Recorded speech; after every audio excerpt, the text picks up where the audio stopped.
I'm going to change the end of that. And right when I do the thumbs up, be like one of those commercials where the guy does a thumbs up. Yeah. No. Maybe Mentos. No, you have Fre- to splat. Mentos, the fresh maker. Fresh maker. No, you got to do it with No, the no. German accent. No, So what you should do is fresh maker. after the first thumbs up, you put a collage of thumbs up. You have from Big All Trouble over in Little China, Yeah. Gladiator, all that. Oh, shit. it's sort of like the Star Trek. Yeah. Yeah. Exactly. So let's see. Snorty's first in the house today. Yes. Emmanuel is second. Let's see. Gambit is third. Okay, that's weird again. What is going on with Gambit, man? I'm getting worried about He's that. slacking. You right, bro? Yeah. Right. You right, bro? Slasher Slash Fred is here Fred is too. here. Be- Yeah. Before I forget, we have this.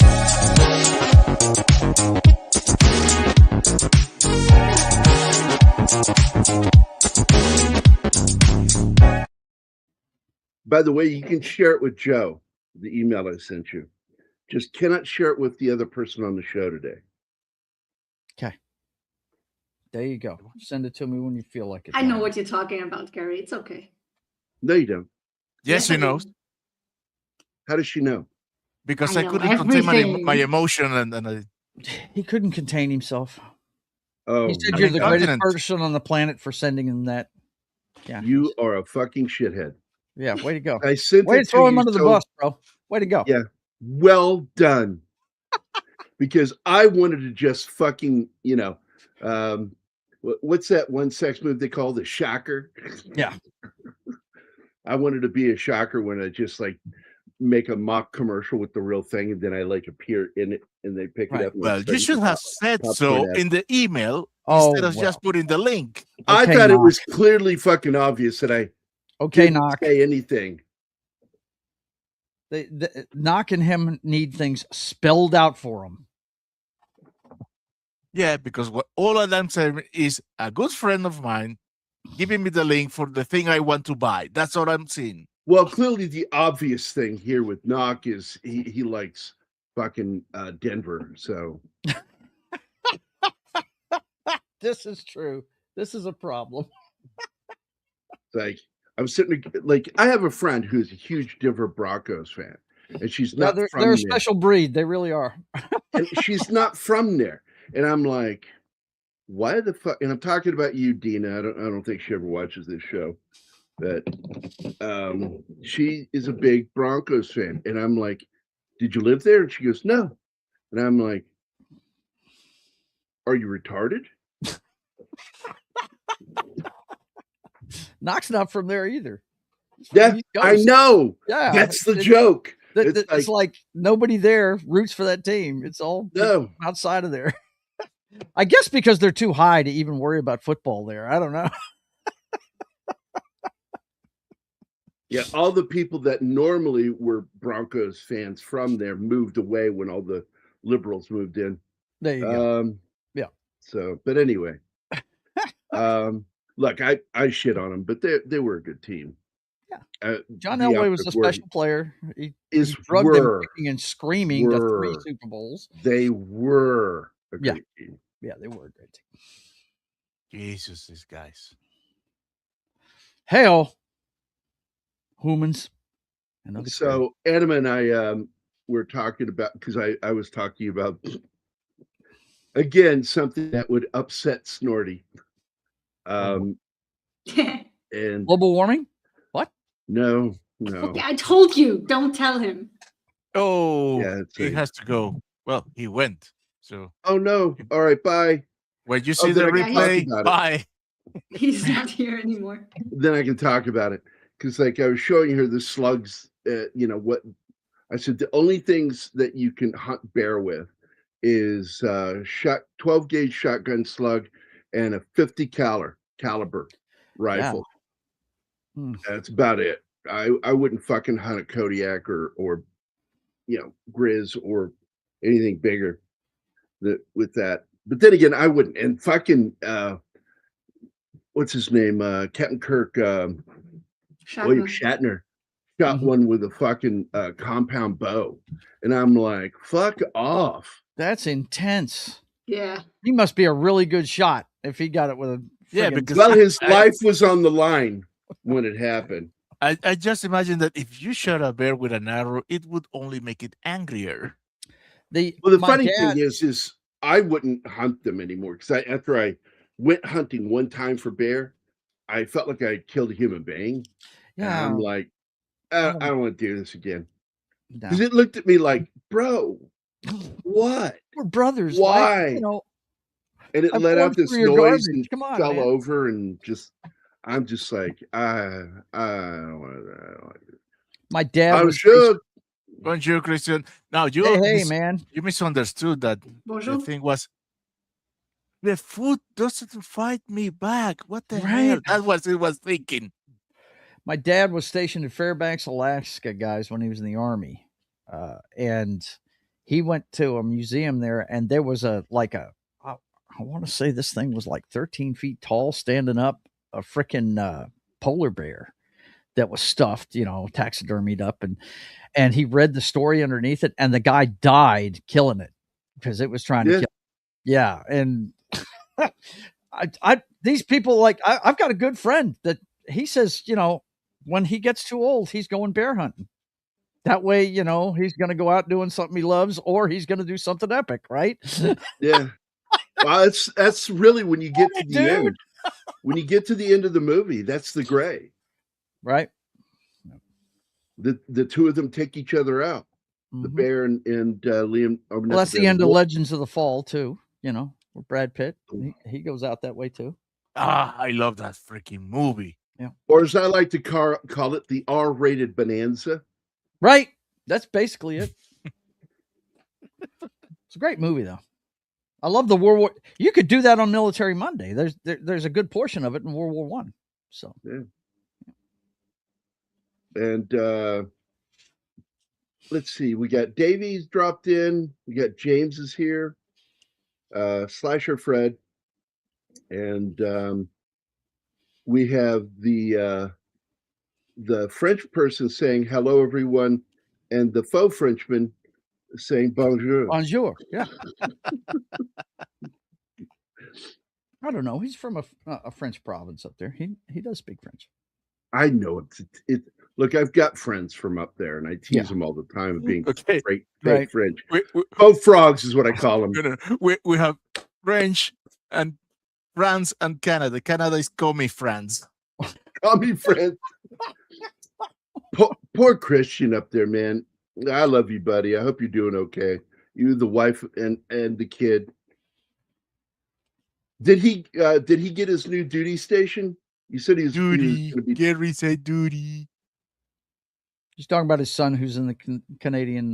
Yeah, it doesn't military. matter. I said the word duty, and Yeah, and apparently Martin is 5 years old this morning.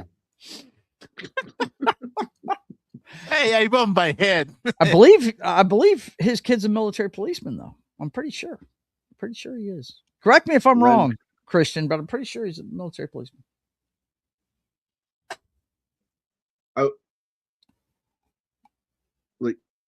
What are you talking about, Slasher? I'm confused by the way you phrase this. Speaking of Craig T. Nelson, landed his role Speaking in of sports, 1989, playing the role of a football coach on a TV series. Yeah, but you said landed his role. Makes it sound He more. didn't land that role. As a matter of fact, he didn't even want that role. He had to get talked into it by the guy that made this show. I introduced it to Anima. She got to watch the first episode yesterday. Yeah. Of It's a good Coach. show. I said, this is another one of the shows that my dad and I would religiously watch, and either watch it together or we would watch it apart and talk about it. Jerry Van Dyke, the guy that plays I think he's the defense coach on the team. And I actually met him as a kid. He went to the same alma mater as my dad, and then my uncle. In fact, many of the people in my family graduated from Eastern Illinois University, which is where Jerry Van Dyke went. And when he was going there, he would go to my dad's bar, Rock's Lounge, which is still there in Charleston, Illinois. and he would walk around playing his toilet banjo to pay for drinks. What the Toilet fuck is a banjo? toilet banjo? What is It that? is a banjo made with a toilet seat. Oh, Yeah. wait, what? It's clean and Yeah, disinfected. It's not like he went and got a toilet seat off Yeah. of a used toilet. He bought it like new and put it on a banjo, and it's It's fucking still funny. odd that that's a thing. That was just Jerry Van Dyke doing what he does. How is he ever going to show up his brother Dick? Dick Van Dyke was the shit, and he would even have him on the show. Like he was the first time I think anybody ever saw him was on the Dick Van Dyke Show. Yeah. And he was in the Army. I think he was his cousin. I don't think he was his brother. He was his cousin. And he came for a visit. And it was a good episode. I love Jerry Van Dyke. And he'd walk around Rock's Lounge, just going up the tables, then playing a song for him. And they would give him money. And he would go buy booze with it. His goal, as he said, was, I don't want to walk out of here with $1 in my pocket. Oh, wow.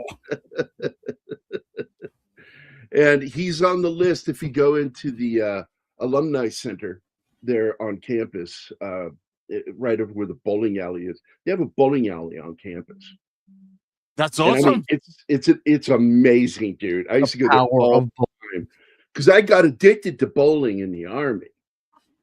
Don't we all? We had a 4-lane bowling alley on Johnson Island. We had little bitty place had one. What is it? Eight, I think 8 or 12 lanes at Fort Leonard Wood. And oh my God, we were allowed to go there. We could go there or we could go to the movie theater. And it's like, not that many movies came out in 1990 that I really wanted to see that were showing on post.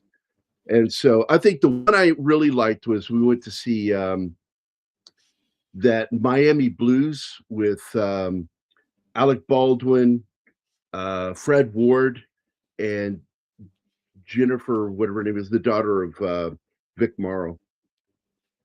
And goddamn, I like that movie. I do. I don't care about Alec Baldwin. There was a period of time when I could tolerate him. Me and my boys went. Villain, by the way, he's the villain in this movie. He gets exactly what he deserved. So Murdered he's playing himself. Yeah. Me and my boys went and saw Scarface on post at Fort Hood when it came out. Oh, nice. That was awesome. Nice. I have never seen Scarface, the full movie. I have only seen it in parts. That's a long movie. Well, it is. But I have seen the whole movie, but not all at once. Yeah. And the scene that still gets to me to this day is the bathtub scene. I'm yeah. like, Jesus fucking Christ. If you remember, they interviewed De Palma for Playboy but as part of the promotional tour for that before it came out. And, there's a big controversy about how violent that movie was.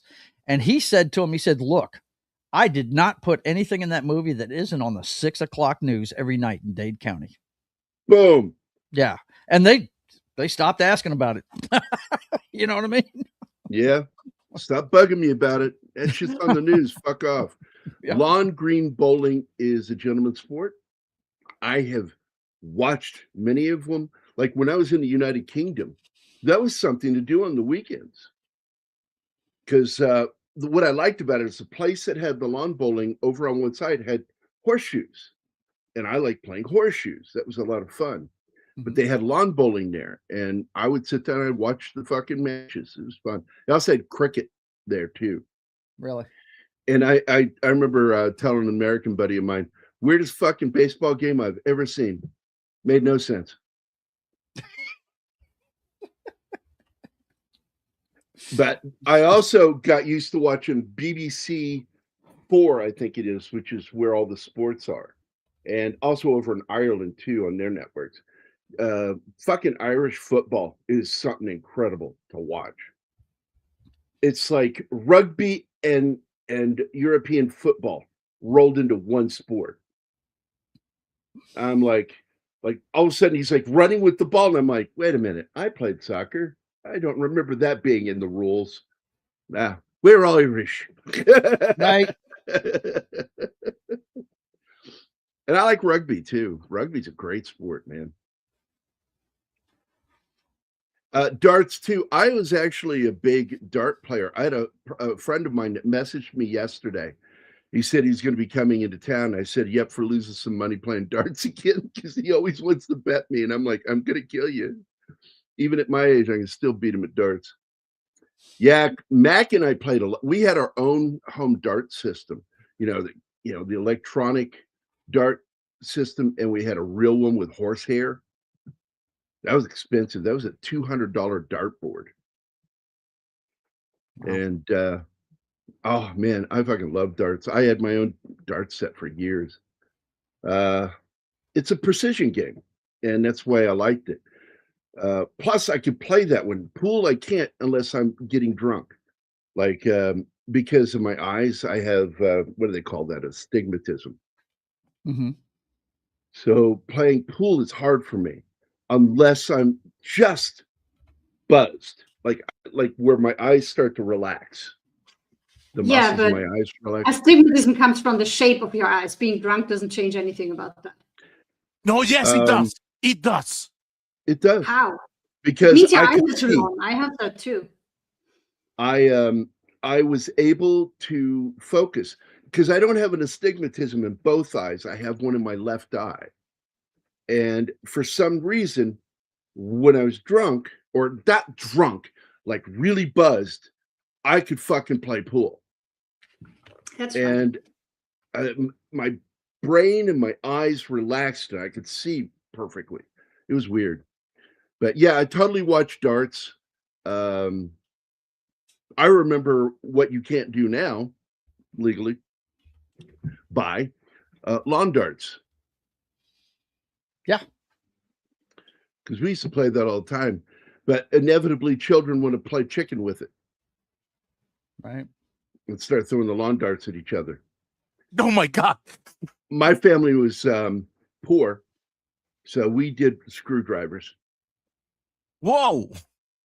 Yeah, told you my brother got stabbed in the foot. It was my brother Jim got stabbed in the foot. It was you can't dodge that dart. You can't dodge that. Well, you're supposed screwdriver. to hold your feet and it's chicken because you lose if you move. So you feet and then you throw the screwdriver or knife or what have you, lawn dart between the feet. And I told you about that one time. We had a guy with it was fucking wild. I went walking by him because I had two incidents take place. One was with an ice pick and the other one with a lawn dart. And he had a lawn dart in his forehead. And he was also conscious and talking. And I walked by the curtain and I went, gotta walk back. I walked backwards and I'm like, have you been checked? You see how they'll be back in a second. Fucking dart sticking out of his forehead. I'm like, you okay? You feeling any pain? He goes, no, not really. I mean, I can feel the weight of it. Oh. I'm like, okay. You take care. You too. All right. I got something to show you if you want to see it, man. This I actually have a picture. Oh man, I don't know, man. You're in your bathrobe and you say shit like dude, that. it's not. Scares the hell out of me. Bro. Asshole. This is a picture from Johnson Island. This is the huge ass bowling alley we had. It was 4 lanes, and that's me sitting dead center on the bottom with a Pepsi in my hand and the Buddy God, you're Hollies. a fucking nerd. God, you're a nerd. No, I'm not as nerdy as Kevin O'Connor over there, man. Come on, dude. Give me a break. Who's the mouth breather next to you? I don't know, man. I don't even remember that dude. He's like, smoking a cigarette, oh, got a beer in his hand. oh. Like big old mouth breather. But that's how big the place was, man. It was only like 4 That's nice, lanes. dude. Yeah, That's nice. that was back That in is nice, 85 dude. on Johnson Island. Yep. The one we had on post was like you have the parade grounds, then you have it's like a park, but it's not a park. It's another area for them to punish soldiers. And then right at the very end of it, by our barracks, was the bowling alley. And you could get beer there, but we didn't dare because you didn't know if your drill sergeant's going to walk in. Very Right. basic. Mhm.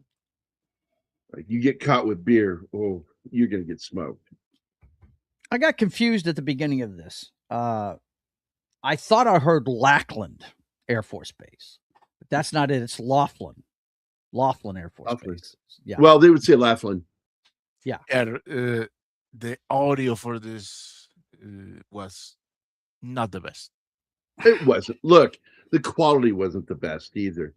But It's a television show in the 80s. I was able to watch it. I could appreciate it. I remember the series. I also remember Keenan Wynn in it playing the grandfather. I love that guy. He is great. Yeah. God, man. And I showed Anima who his father was. A lot of people don't realize that he had a father who was also a famous actor, comedic actor. In fact, he's in one of my favorite episodes of The Twilight Zone. His father was Fred Wynn. And most people remember him. He was the guy that ends up floating to the ceiling in Mary Poppins. That laugh. That's his dad. Yeah. And both of them could do comedy, but Fred Wynn was born to comedy because he's got a face for comedy. Like that guy. But in the Twilight Zone episode, here's a guy known for comedy who's funny in the episode, but it's actually an emotional episode. If you ever saw it. No. And do you know why their names were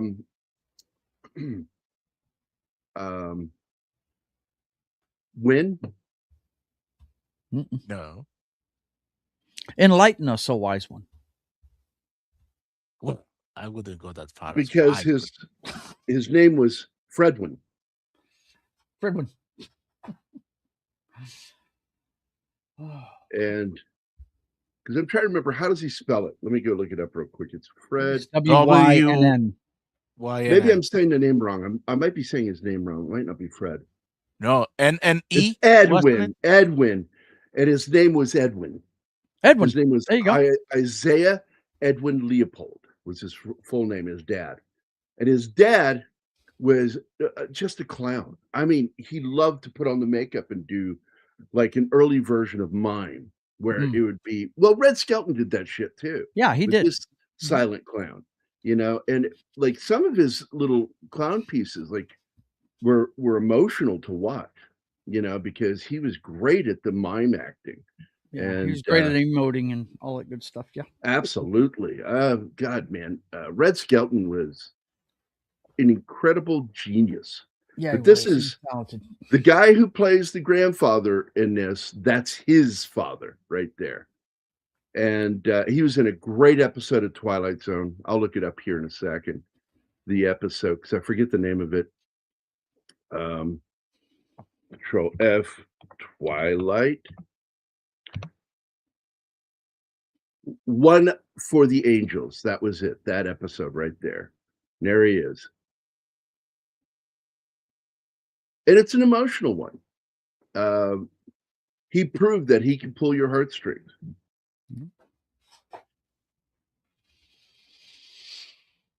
Very much so. There's definitely some inspiration.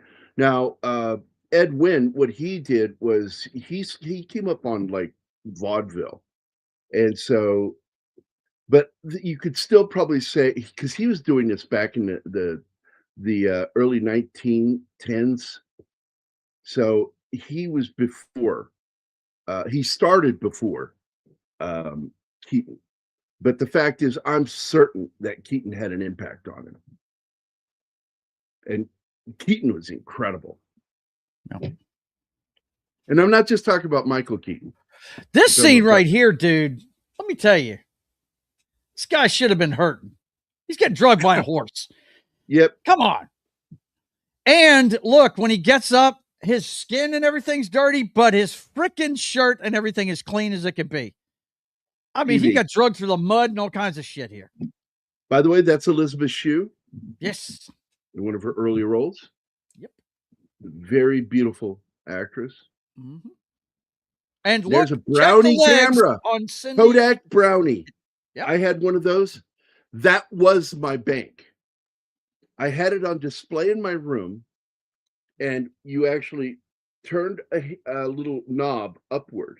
It was round, and you would turn it up to unlock and open it. Yep. And I would put my cash in it. I'd have rolls of cash in that from my newspaper route and also for selling pornography. And Dad's like, hey, where'd you get those Nikes? Oh, that was from Aunt Betty. I don't remember her sending that. Yeah, it was like a year ago for my birthday. I had to lie a lot when I would buy nice things. I refused to sell drugs, No. but I found no moral problem with porn.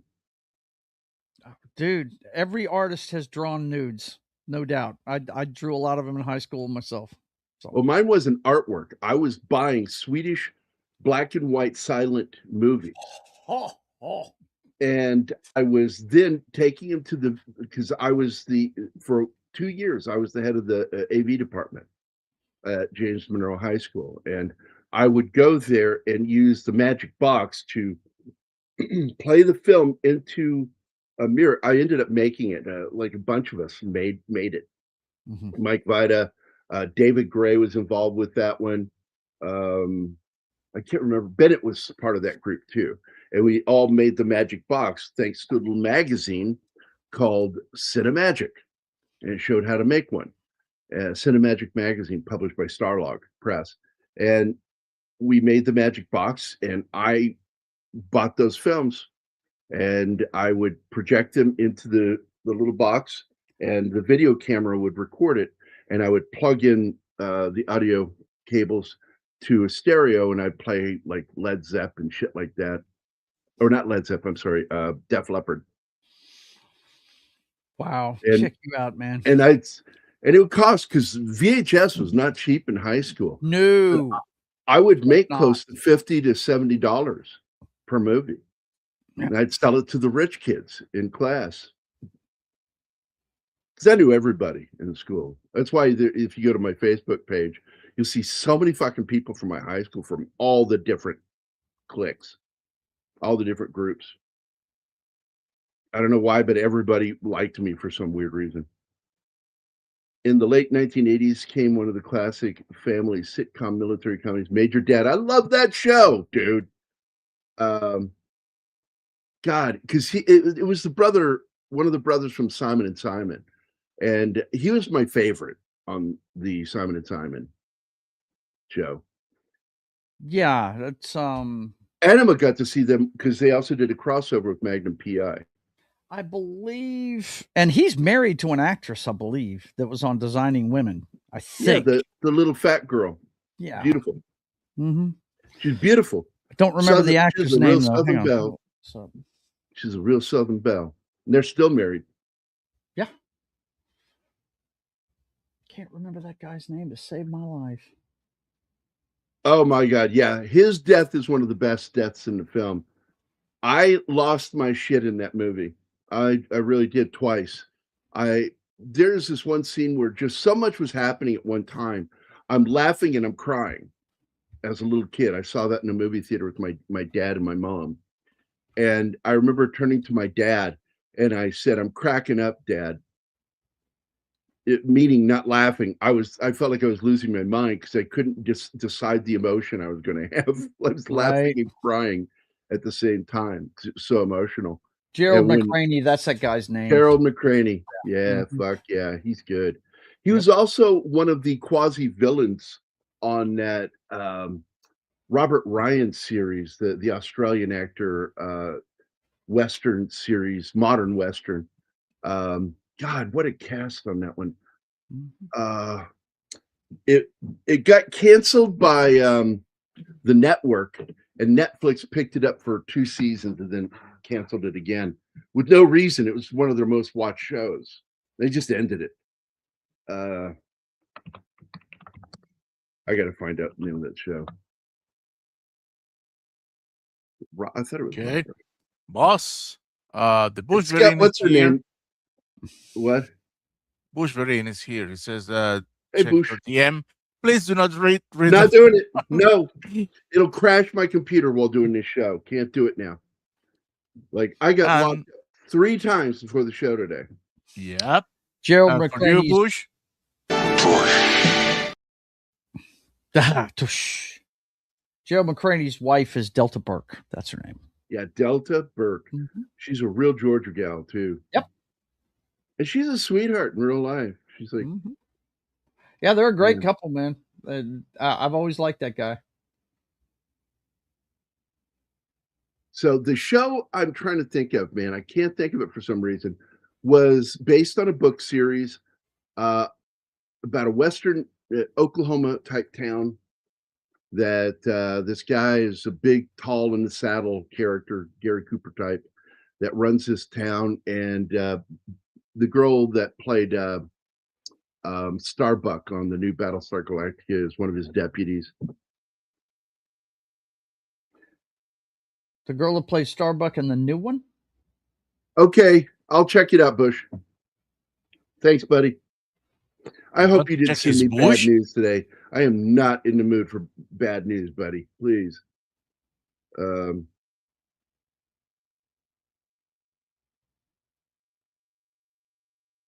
I'd put the Cowboys in my top 5 John Wayne films. It is a roller coaster ride of a film.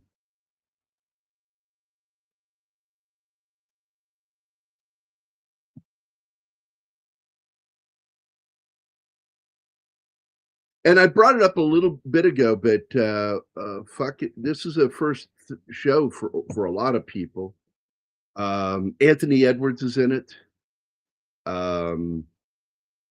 Let's see. Mike McDonald is in it. Oh man. And of course, what's her name? The daughter. This is her first thing. Paul Gleason is in it too, by the way, but he'd been around for a while. He's the principal for when the kids are in detention on the weekend. And we just lost him recently, didn't we? Who is that? Didn't you just I'm sorry. the principal from Paul Gleason? He's best known for The Breakfast Club. And yeah. didn't he just die recently? No, he died in 06. God damn, man. Wow. Yeah, he's one of those actors who came up with Roger Corman. And then Kenneth Mars is in this too. Great fucking actor, comedic actor. Anima remembers him as the Inspector Kemp in Young Frankenstein with the wooden arm that plays darts with the doctor.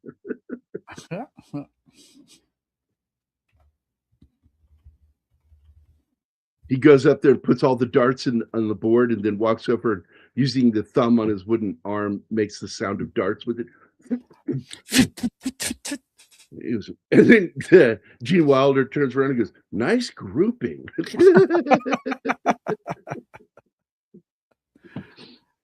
Love those old cars. Yeah, James. They're on full effect in this movie. Yeah, no doubt.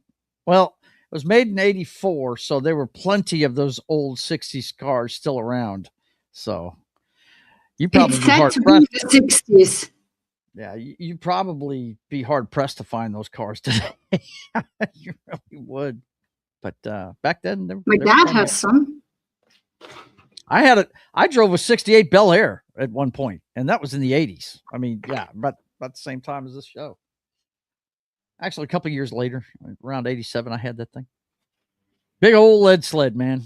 Was not even worried about me getting in a wreck at all. I would have turned any modern car into tinfoil if I'd have hit it. I lost that car when the brakes went out. Oh. And I'm driving down the road at about 40 miles an hour, and they go out completely. I mean, I'm stepping this thing to the floor, and I'm coming up on a major intersection in Bossier City, and I knew there was a small little shopping thing with two right on the corner there on my right-hand side, and the parking lot was there, and I knew at the other end of the parking lot was a cinder block wall separating that parking lot from a neighborhood that started there. on that side of the road, right? So And I you said, were like "Fuck in it." the meme. I just jumped the curb into that parking lot and aimed right at that wall. I said, if this doesn't stop it, I'm screwed, you know. And sure enough, I destroyed that wall. Didn't put a nick. Might have scratched the chrome on the friggin' bumper of that thing, but didn't even hurt the car. You were almost like the meme. I guess I die now. Yeah, right. Yep. So, but yeah, those cars right there, man, they built things to last back then. Mm-hmm. They were heavy vehicles. By the way, that TV Yes, show I sounds was more trying to like a remember the tank. name of was a show called Longmire with Katie Sackhoff Okay. as one of the deputies and the Australian actor Robert Taylor. I got a friend that loves that show. He keeps trying to get me to Oh watch my it. God, I couldn't Yeah. believe Netflix canceled it. And they've been trying to revive it ever since. Because everybody that worked on that show, Lou Diamond Phillips, Robert Taylor, again, does a perfect American accent, Midwest accent, you know, and he's from Australia, man. He's from the outback. And he nails that accent. You got Lou Diamond Phillips in it. A. Martinez is in it too. Man, that guy came up through the soap operas, man. He ended up on a lot of shows and movies. Yep. He plays a villain. Graham Greene was in it too. I've heard it's good. I have. Ali Walker was in it. Oh, dude, I'm afraid of showing Anima that one because she's not going to be interested in me anymore. She's going to go. I want Robert Taylor, and I'm like, no, What the fuck are you talking about? that's illegal. You can't do that. Austrians are not allowed to fall in love with Australians. It's like some sort of international law. Idiot. It would create a wormhole. It'll create a wormhole. Like it creates a schism in reality. It's like wait, Australian, wait, they can't exist at the same time. Oh, torn apart.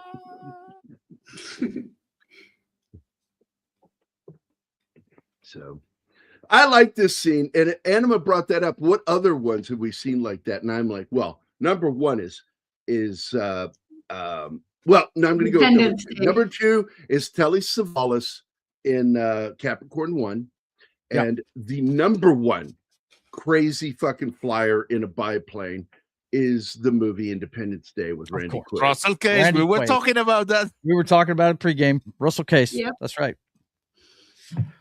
But it's always a lunatic behind the stick. And it's always Always a a red flame, lunatic. right? Yep. And then, you know, for a little bit of wackiness, but it's not funny, it's a very dramatic film, is the Great Waldo Pepper. Yeah, which is that's my what I favorite. thought of when they first were After- showing him in the cockpit with his mustache Wait. flailing away. Two movies come Yep. to my mind when I think about biplane war movies. One, Wings by Mhm. Howard Hughes. Yep. And two, The Great Waldo Pepper. Great Waldo Pepper. Robert Redford, I think, was in that, wasn't he? What about Flyboys? Nah. You didn't like Flyboys? Okay. And by the way, It's Gambit, not that like is I not did. It was that okay. is not a World War I plane because this is metal, not cloth and wood. No, it's a modern biplane. It's a modern biplane. Yeah. And there he is. Love that guy. Yeah, he's great. He's one of the few actors that wasn't in the regular cast that got to be in 2 episodes of Kolchak, the Night Stalker, playing the Read, same character. read that. And we're chiming in. It's brilliant.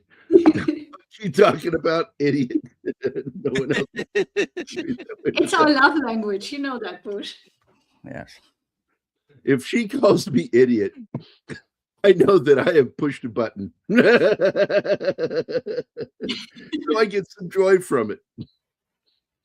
Now, you know what's funny? When I looked at her, I thought that was Marky Post. And it is not. She was the other pretty blonde from that period of Cindy Pickett. Cindy Pickett made her career playing moms. Yeah. Yeah. In other words, on her back. Oh God. You She's do the have to mom. make it Joke- PG-13. The joke wrote itself. Yes, it did. Walked right into it. I just like you just set that up for me. I'm sorry, I'm going to take it. It's low hanging fruit. She's Ferris Bueller's mom. Yep. She's the mom and Who son-in-law. married, by the way, she married her husband in the movie, Ferris Bueller, but then they ended really rather quickly, which was odd because they seemed like two great people in real life. But I heard stories that he was not such a good guy.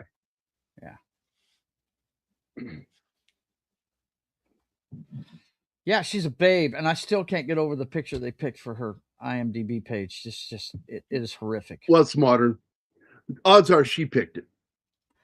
It's Why would she do that? why would she? Yeah, my God, she looks hideous in that picture. She's proud of how she looks. I guess. Hmm. But this movie. I enjoyed it. I remember the show being on television. What I really like is the fact that every time there's a commercial break, they start each section of the story with an actual piece of news footage from that time. I think that's really cool. Well, this was at the time a standalone movie. Yeah. They weren't sure it was going to get picked up, which Right. is why this is like an hour and a half long. Mm-hmm. And so it was meant to be a movie if they didn't get picked up. It is a pilot, but it was also its standalone film, which is why the story concludes. And it's all about the missiles of October. Yep. The Cuban Missile Crisis. Oh, there's the car right there. That's the car that I got my fingers shutting the door when I was a kid. Ugh! 200-pound door. Mm. Telling When you, it these things were shuts- made of steel, folks. It wasn't. It Yeah. shut. Thank God I was little, and I still remember it to this day. I was about 4, maybe 5, and that door shutting on me. But we have what's referred to as green stick bones. And you can also have what's called a green stick fracture, which is a nightmare. I've had one of those in my shin. It's It terrible. hurts. Yeah, It's it it's hurts. where the bone shatters like a green stick when you break Yeah. it. It It splits shatters on right the end. down the vertical. It's nasty. Yeah, It's bad. gnarly. But because of the flexibility of the bone, the door didn't break my fingers or cut them off. Hmm. They gave. If you'd have been older, they would have snapped them suckers right off, dude. I guess you could say my fingers gave at the office. Yeah. Miami Vice. Now do that with a Mexican accent. It'll be funny. But Stop splaining the joke. or do it with a Cuban accent. It sounds better with Cuban. You got some splaining to do, Lucy. Stop splaining the joke. By the way, what was the dirtiest thing ever said on television in the 50s? Don't know. Hey, Ward, don't you think you were a little rough on the beaver last night? Woof. Intense. Intense. As Jules says it in Pulp Fiction, well, the way they pick TV shows is they make one show that shows called pilot, then they show that one show to the people. Yeah. who picks the shows, and on the strength of that one show, they decide if they want to make more shows.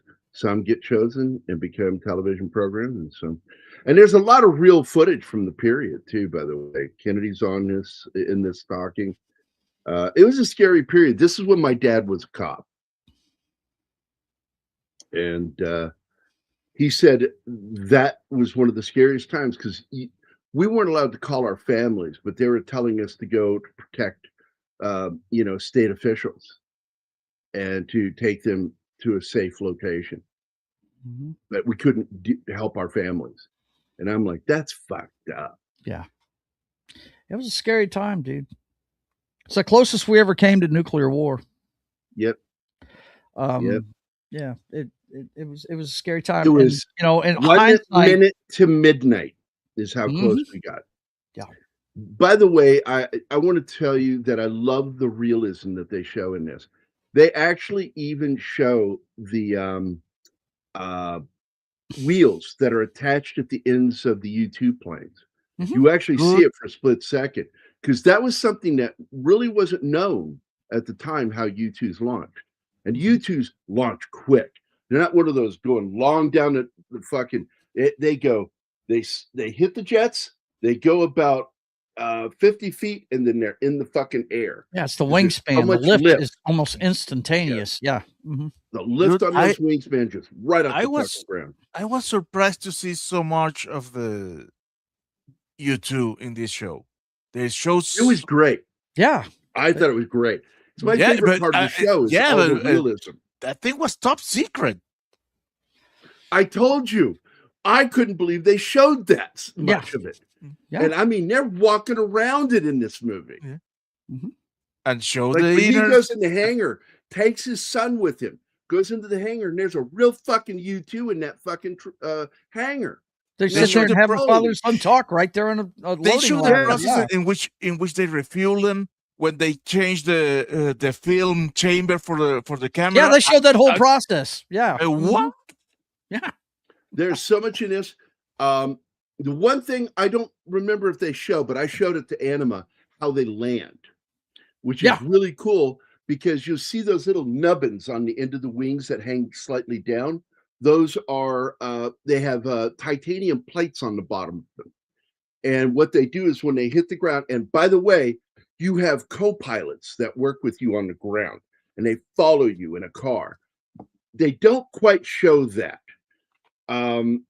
But that's how it's really done. They showed the You have communication an with them. actual Yeah. pilot in a car behind him, and they watch and they begin to tell them over a radio how close to the ground they're getting because they can't gauge. That fascinated me, that part. Oh, it's just so amazing. And you also in that video I showed her shows that the flaps open underneath the fuselage to help slow it down.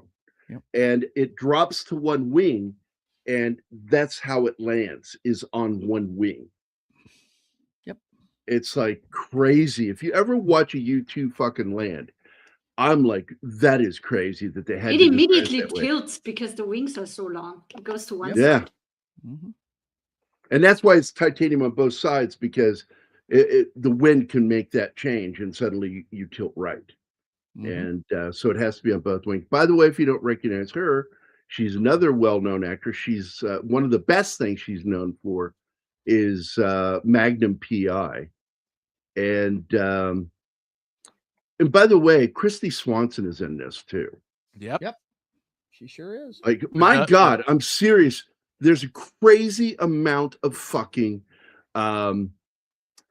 young actors that got their start in this fucking show. Barry Corbin's in it too. Another one of he's still alive. God, I love that guy. Most people remember him as the astronaut on Northern Exposure. Oh, best And he show was the- ever. He was also the farm veterinarian on The Ranch, the Netflix series with Sam Elliott and Ashton Kutcher. But that actress right there is what's her name? Kathleen Lloyd, and she was she's in some really good movies. She's the sheriff's woman in the movie The Car, the horror film, where the satanic car. She plays Jodie Scott, the mother, in It's Alive, and It Lives Again, the sequel. She's in Missouri Breaks. She played Jane, the one that has a relationship with Nicholson's character. She's been in a lot of stuff, but the thing I remember her most was for being in Magnum PI because she became a regular going into the second half of the series. She became one of the attorneys that worked with him a lot, hiring him. And kind of a love interest, but not at the same time. It did because like they had chemistry in her first episode where she played a client character looking for her missing war veteran father. and she's pretty. You But gotta be she's one honest of those. though. Which grown-up woman isn't a love interest for him? Yeah, There's always stuff going on. yeah, yeah. Maurice, that's it. The astronaut, great character, man. All characters in that show were great. That was Also, an awesome show. Another character actor who has to play somebody from Texas. Mm. Because he's got that fucking Texas drawl. It's never going away. He can't hide it.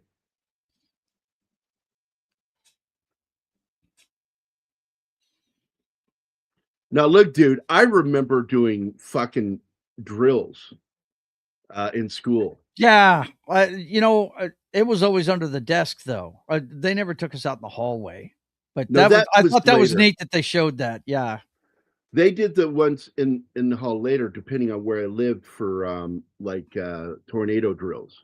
yeah. There he is, Anthony Edwards, back when he had hair. Yep.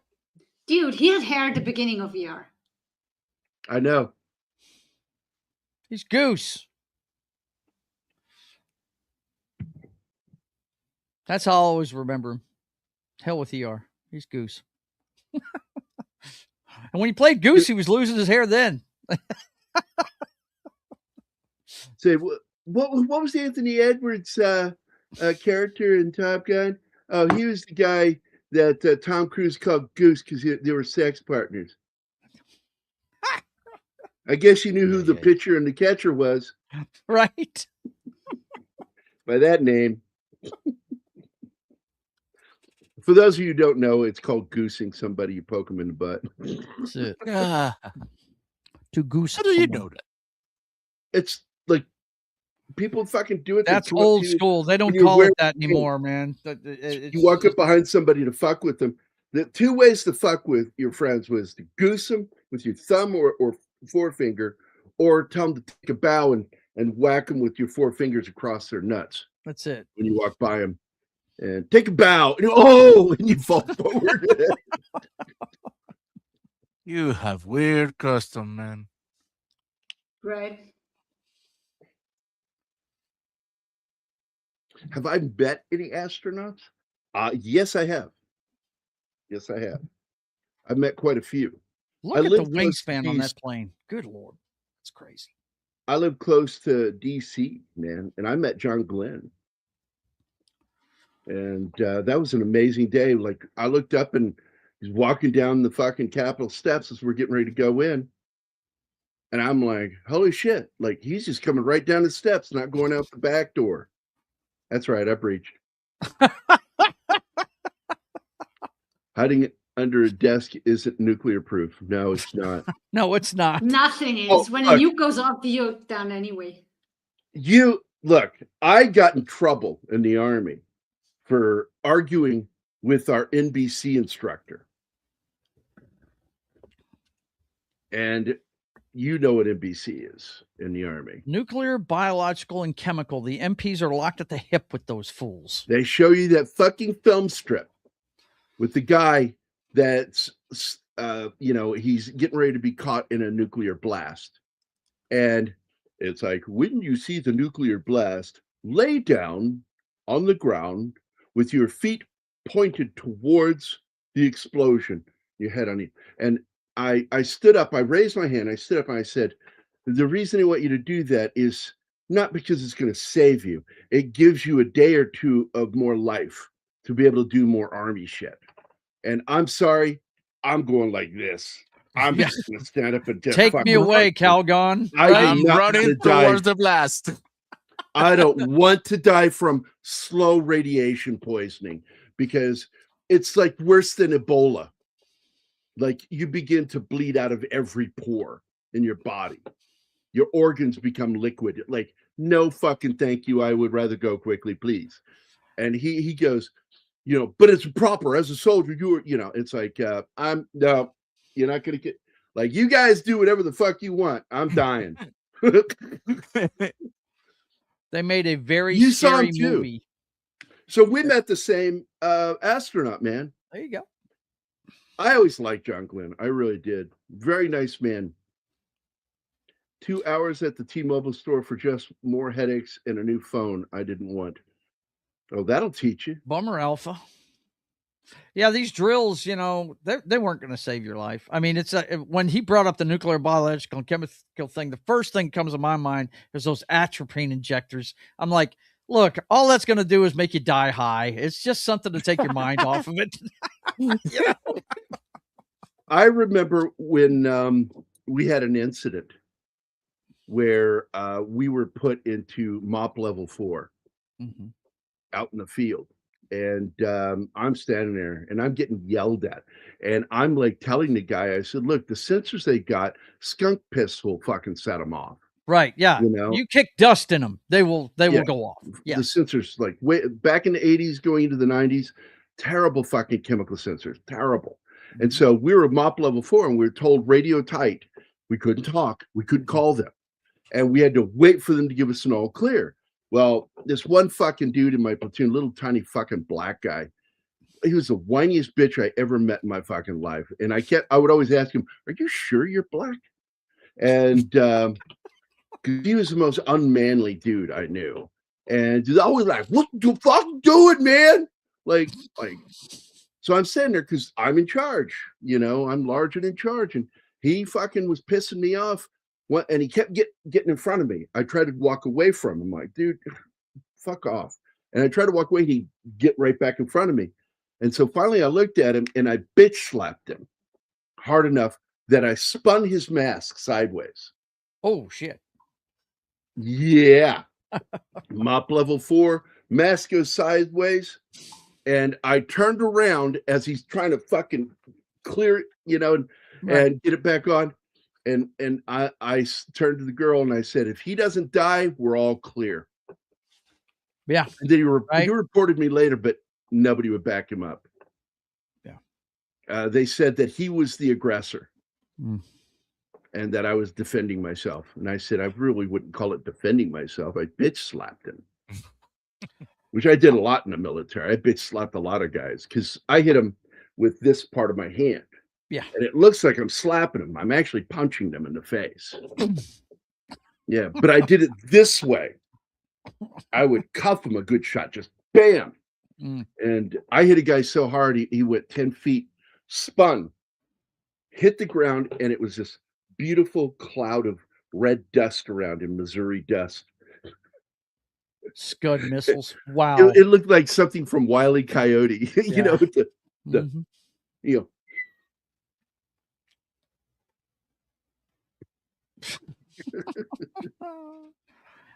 He just mentioned Scud missiles. I'll never forget that Desert Storm. Oh, the Scuds! They were lobbing those things, and one of the most inaccurate missiles of all time. Scud. Yep.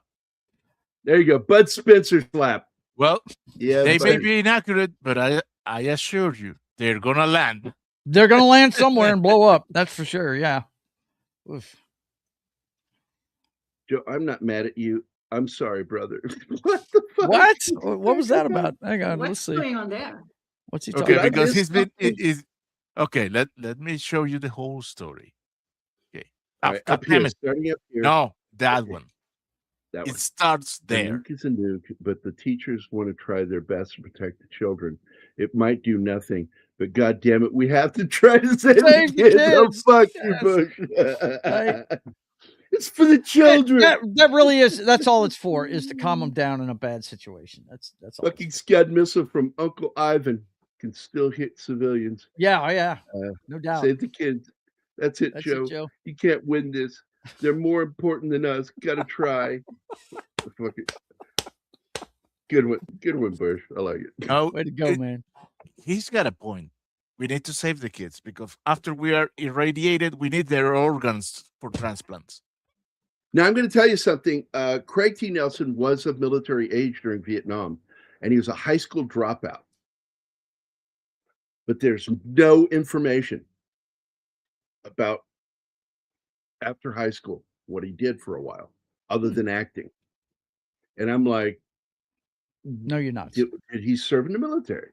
Like, can't find anything on it. Yeah. Okay. Now, this kid, if you guys, to get back to the movie, this kid isn't talking to anybody. The only one Yeah, she's this isn't talking to is her sister, Asperger's right? or anything like that. This No. is just his decision. Fear. Yeah. Mm-hmm. The kid has got just dread. He's just scared of things. And his parents are trying to break him out of the show. I think his greatest fear is that his dad is gonna die. Right. That is his Yeah. greatest I think you're absolutely correct, because he's seeing people fear. like. Look at her. Oh my God. I think we've already gone part the one where the trainer crashes and they all see it happen. Yeah. Yeah, we've already gone past that part. Yeah. So I just want to point something out, though, who the son is. Yes, Boosh, there's a movie If going on you here. are a fan of RoboCop and RoboCop 2, you should know that he is the kid that played Hobb, the drug dealer, Hobb, in RoboCop 2. He's a bad guy. He played a villain in RoboCop 2 as a child. Right. He also Right. plays The psycho kid with the machine gun lunchbox. Yeah. He's also plays Mel Gibson's son in Tequila Sunrise. Later, he was in the movie Newsies with Christian Bale. Okay. And he was also the voice of Littlefoot in Land Before Time. And the last thing that he is recorded to have worked in was in the 2000s. And it was a short film. I don't know what it was.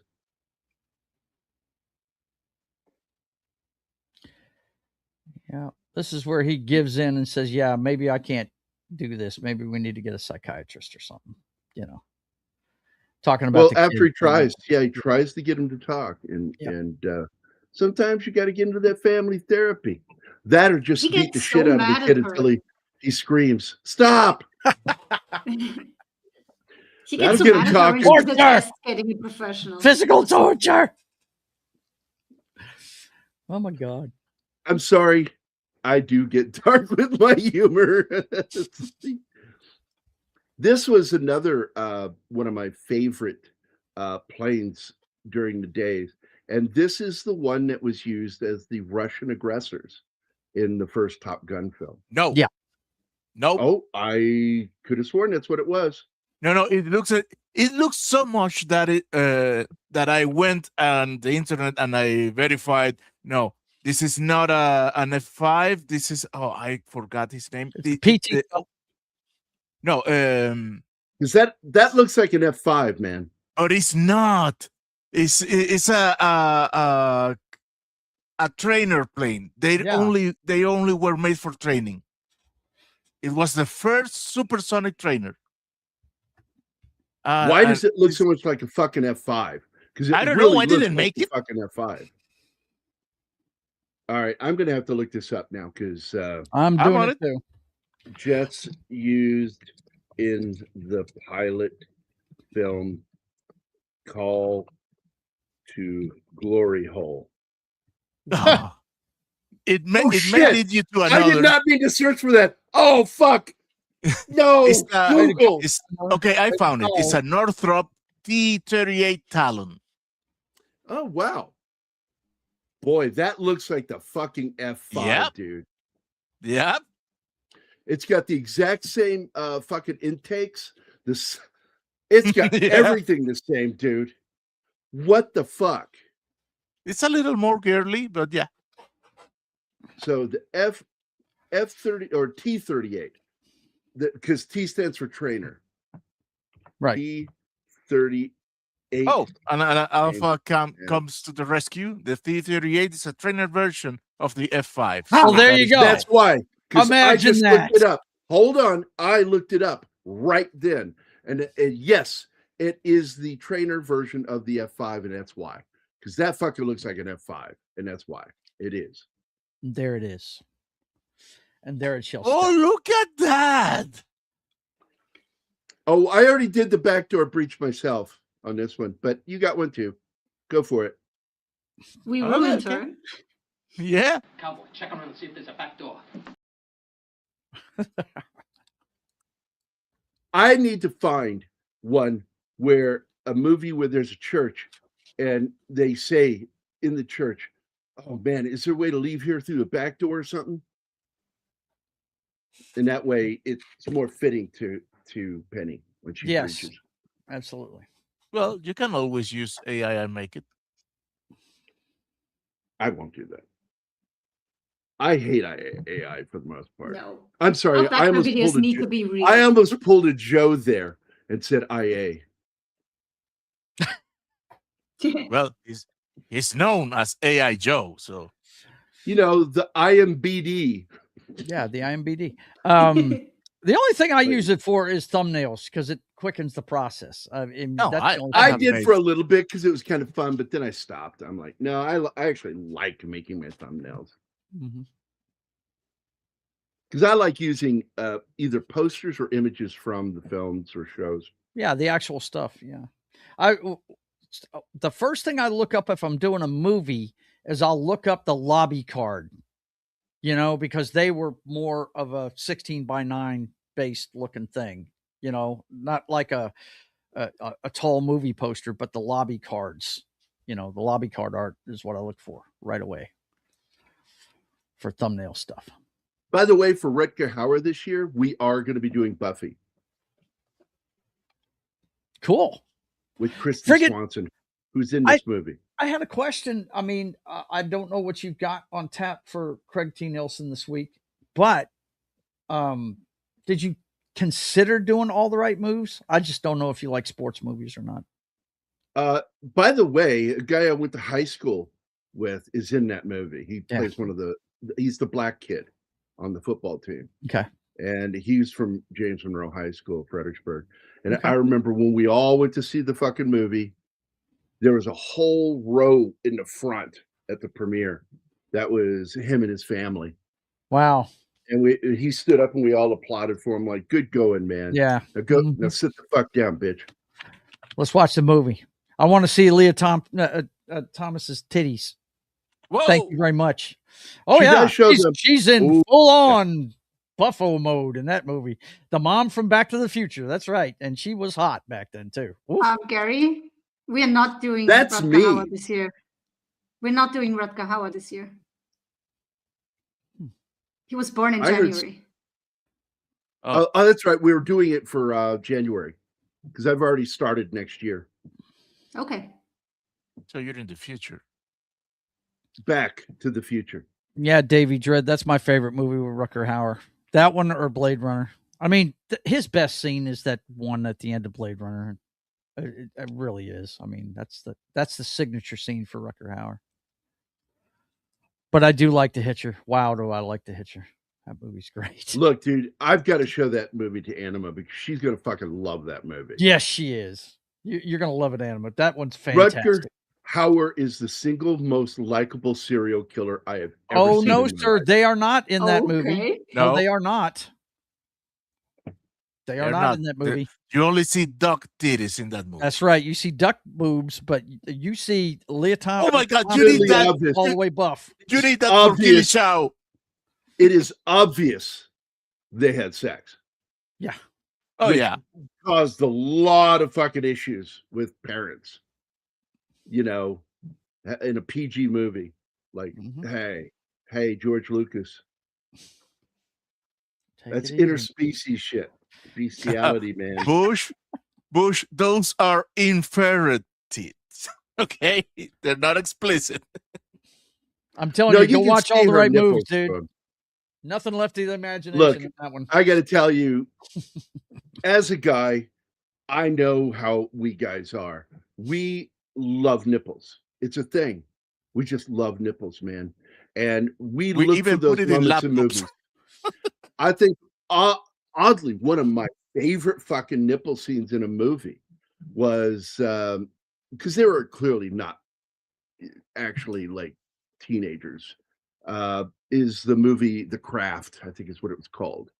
Yes. Where what's her name that played Dorothy in Return to Oz is the bad girl, and she's walking down the hall full on like she had just run ice over them. Walking down the hallway, and I bet you that is in the top 10 most pause and rewound moments on VHS. The one that's the And that emo was chick the name of wearing the the movie, right? choker? Craft? The No, Craft, right? Yeah, she I wore a don't choker. think so. Now, Yeah. I'm gonna derail the show for the last half an hour Oh, with this no message. way. No way. No way. Look at that. Gary, look at that. Blade Runner is dope. Yeah, it is. Yeah. Good movie. So Oh, yeah. go. Faruza Balk is who her name is. Oh yes, Firuza. Yeah. I you was know just what? about to say that. Yeah. What really freaked me out was when they did the TV series Ray Donovan. She's the old hooker that sleeps with Ray Donovan's dad.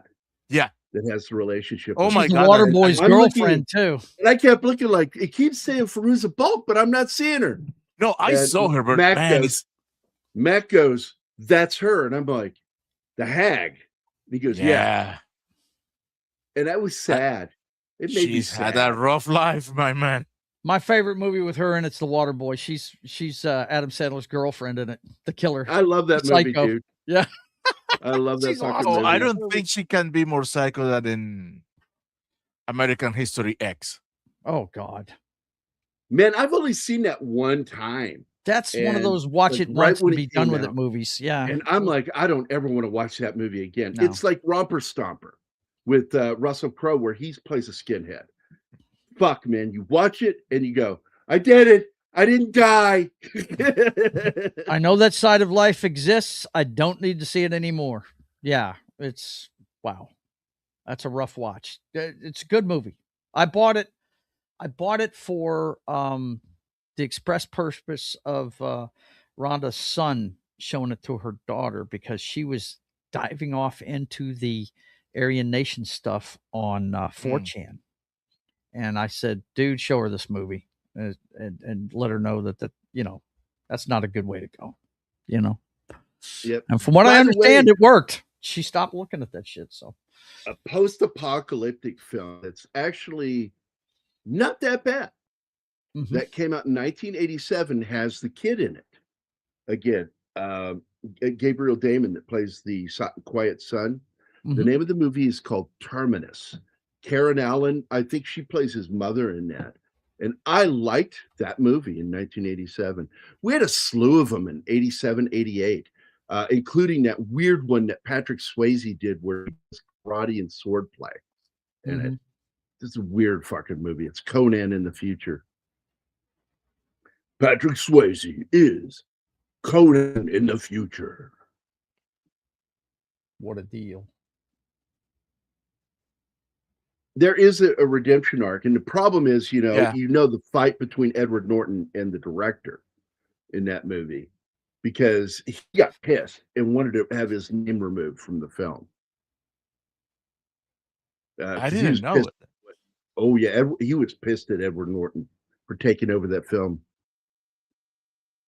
Well, that tends to happen with Ed Norton. It does. It happened on the Hulk. That's for sure. Yeah.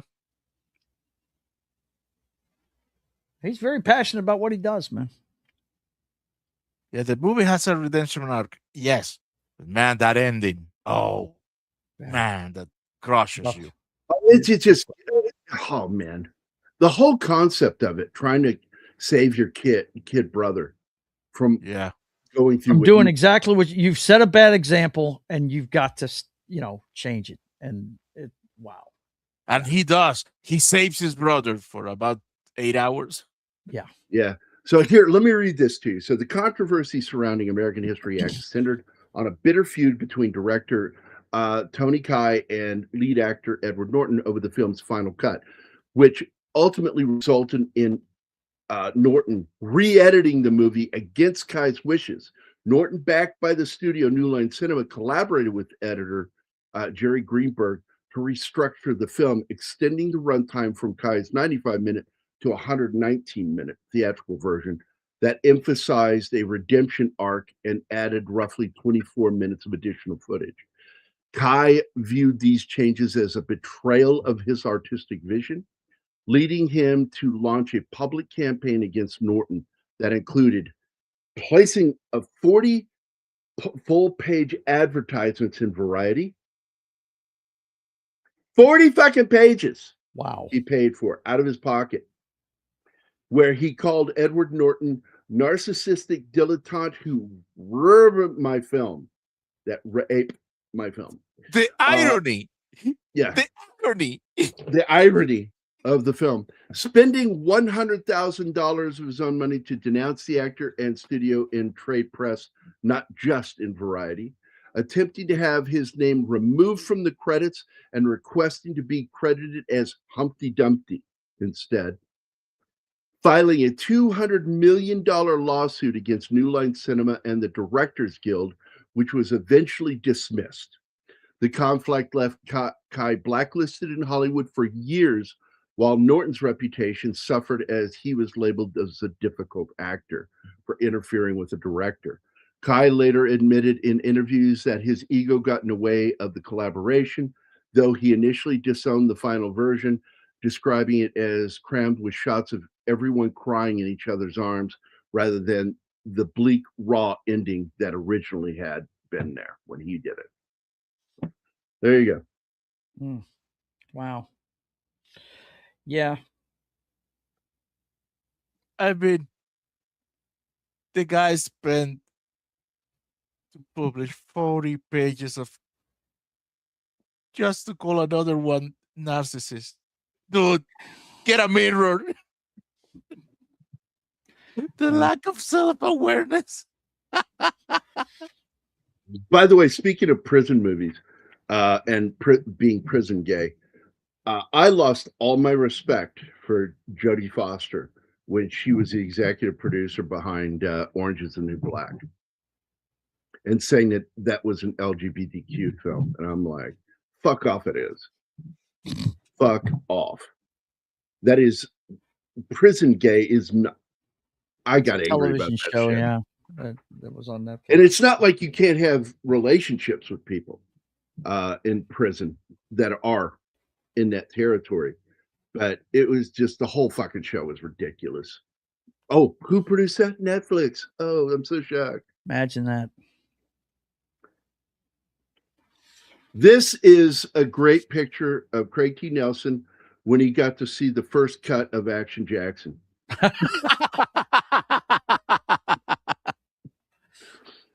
We need a picture of this. Too good. I will go into this and fucking take a snapshot of that and put that when we do Action Jackson on Saturday.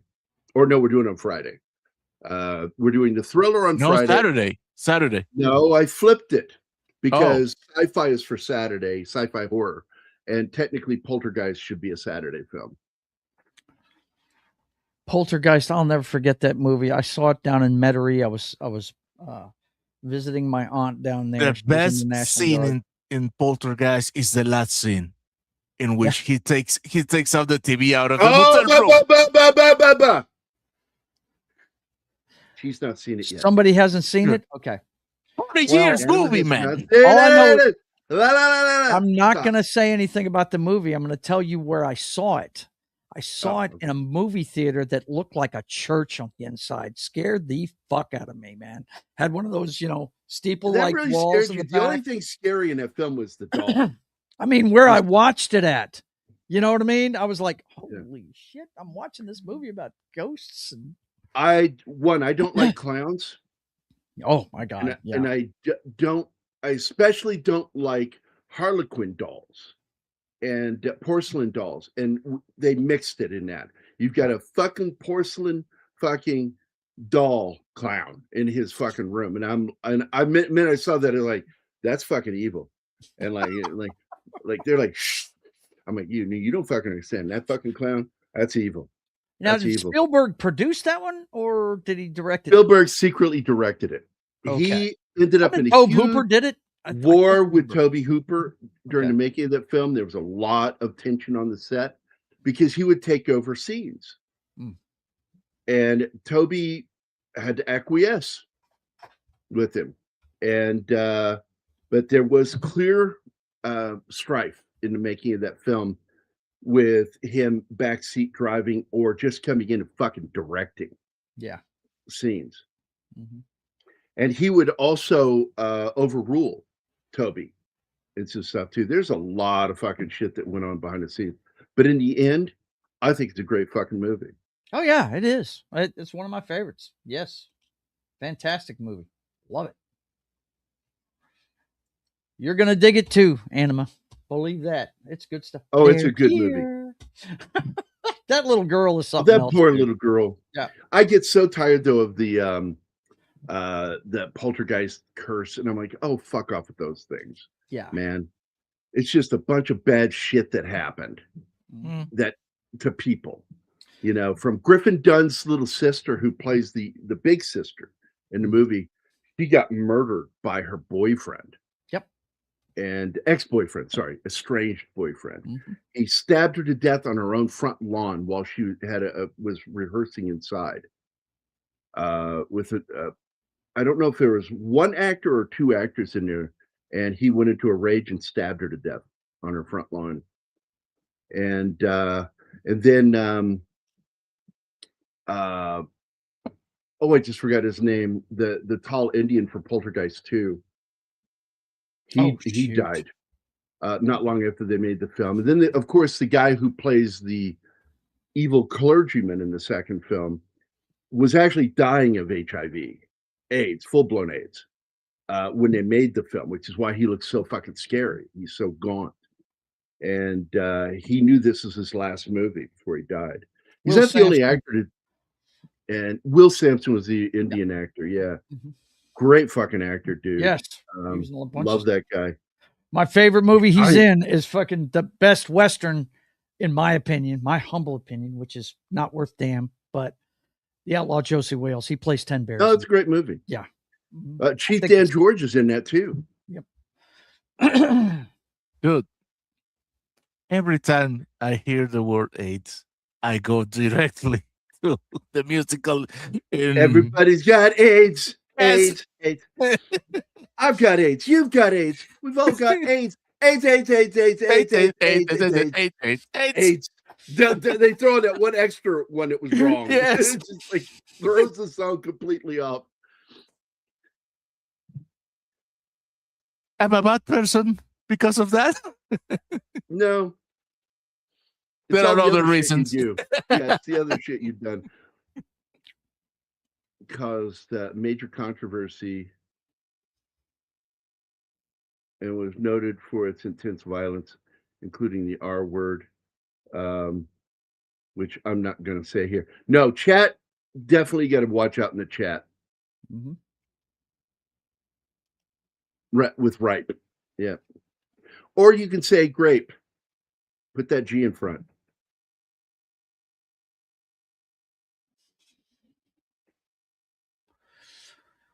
But yeah, this movie came off to me like the Great Santini Light or Great Santini without the alcohol and asshole. Well, it was a more positive, proactive film about relationships.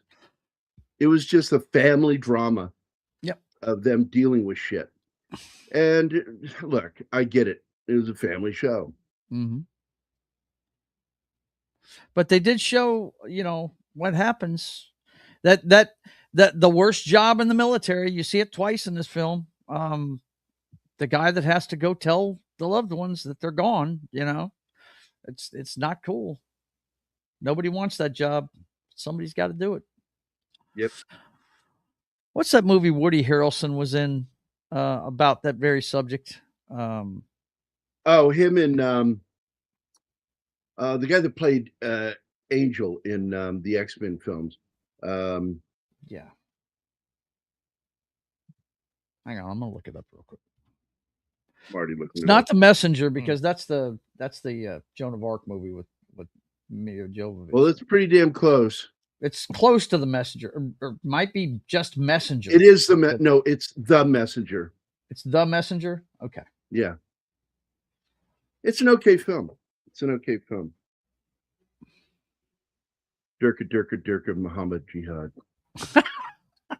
I'll bring a jihad on you. Pretty much every performer in the Outlaw Joe nailed it, except for horrible actress Sandra Locke. Yeah, she's just not good. Like, I don't know how she even got. And like, because she was Clint's girlfriend at the time, bro. She was around before Clint, and I still don't fucking get it. Josie She Wells was in is a one lot of of those his too. movies at that time. I think that was the first one she was in. Sudden Impact, I think, was one. The Dirty Harry movie she was in. The Gauntlet, which I love, by the way. First of all, I'm going to tell you, the Catholic Church would not produce a horror film. The Catholic Church was directly involved in the production of that movie.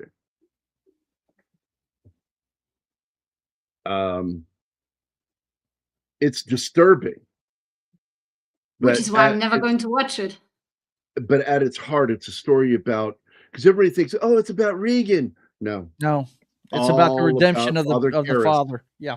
The priest. Not just his redemption, it's his regaining his faith. Faith. That's it. Yeah. That's because he's lost his faith. He is the center of that story. He's having a crisis of faith in the film. Yeah.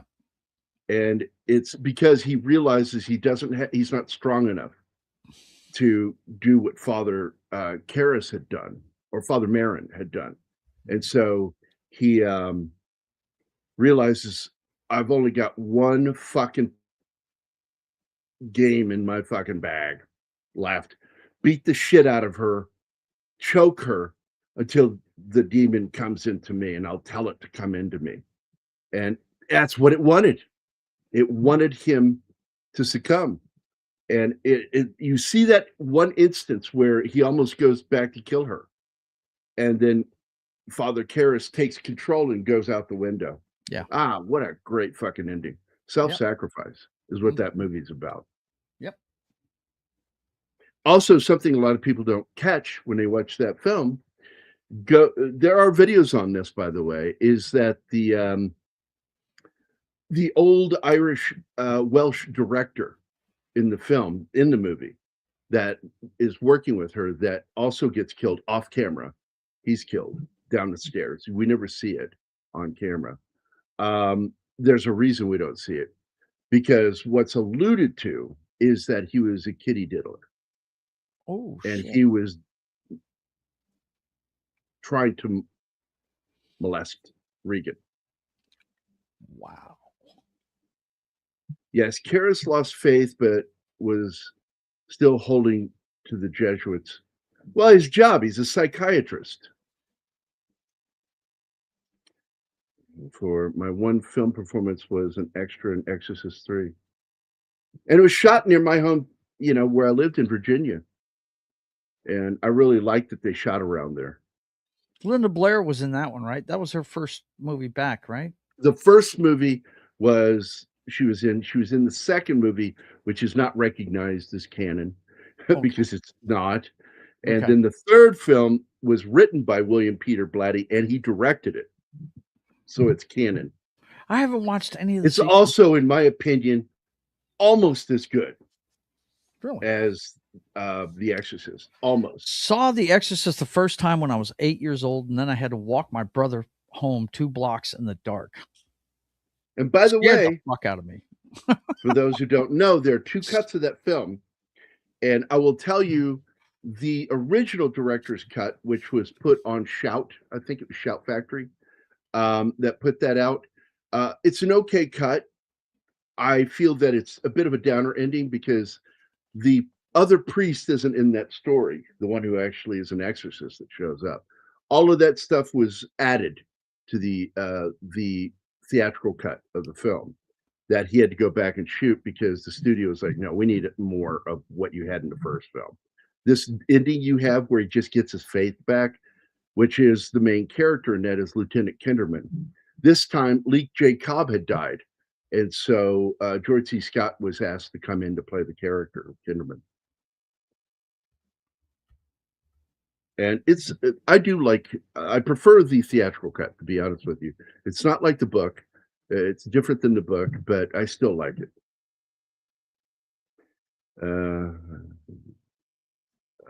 The Omen 3 is, I believe, the best sequel with Sam Neill carrying out the role of Damien. Yeah, because Damien Omen 2, not that great a film, but I did like Omen 3. But that one with the one with Sam Neill, that was a good movie. I actually got that book too to read. Was it a movie tie-in novel, or was it actually a novel that was written before the film? No, it was written for the film. Okay. I can't remember who wrote it. Who wrote Sometimes those books are good. Man. novel? The one I always recommend to people, the movie tie-in novel of Halloween.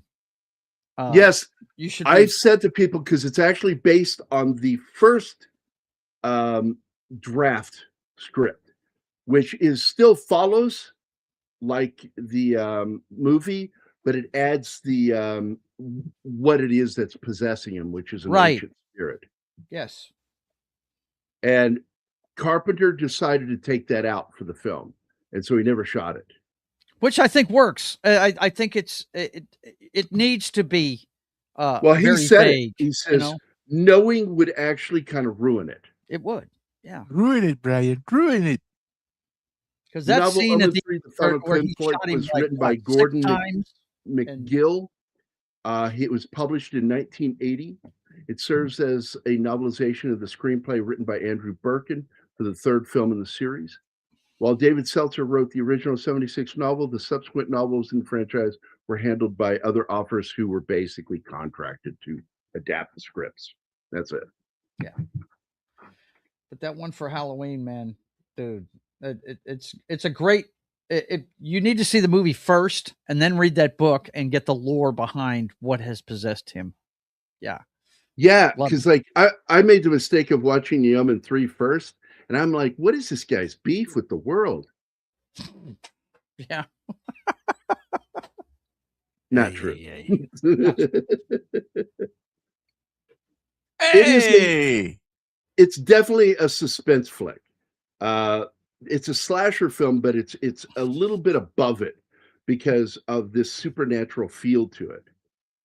It's more like Jaws. It's you're scared of what's going to happen. Jaws is a horror film too, but right.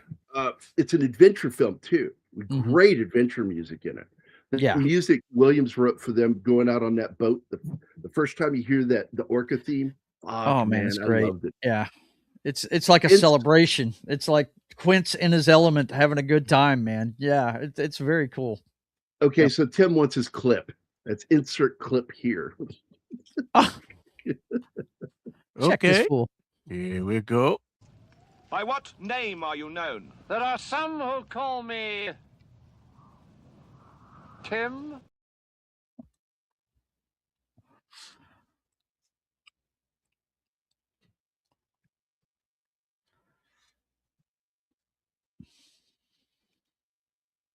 Here you go. Halloween is Jaws. So Heather O'Rourke, she had a condition that caused her cheeks. She had gerbil cheeks. I forget what the hell it was. Became ill. It's from well water. Yeah. She had gotten a parasite, and it caused the disease that caused her to get those gerbil cheeks. She looked awful in that last movie. And that's why I won't watch it. I've never seen the third Poltergeist film because just that bothers me how she looked. I've never seen any of the sequels to Poltergeist. Me neither. Oh, Poltergeist 2 is fucking great. Really? All I get to say is, hey, drinking tequila, maybe you don't fucking eat the worm. Watch the movie and then you'll understand what I mean. No. Great fucking visual effects, though. Great creature effects in it. Look, I love those films because I don't see them as scary, even remotely. The only thing that came close to scary for me was the boy's doll, the clown doll thing. I'm like, no, I'm serious. I seriously had a problem with that film going, no boy would have that fucking clown doll. No boy would have that clown doll. Bullshit. We would not fucking have that doll in our room. Fuck no. They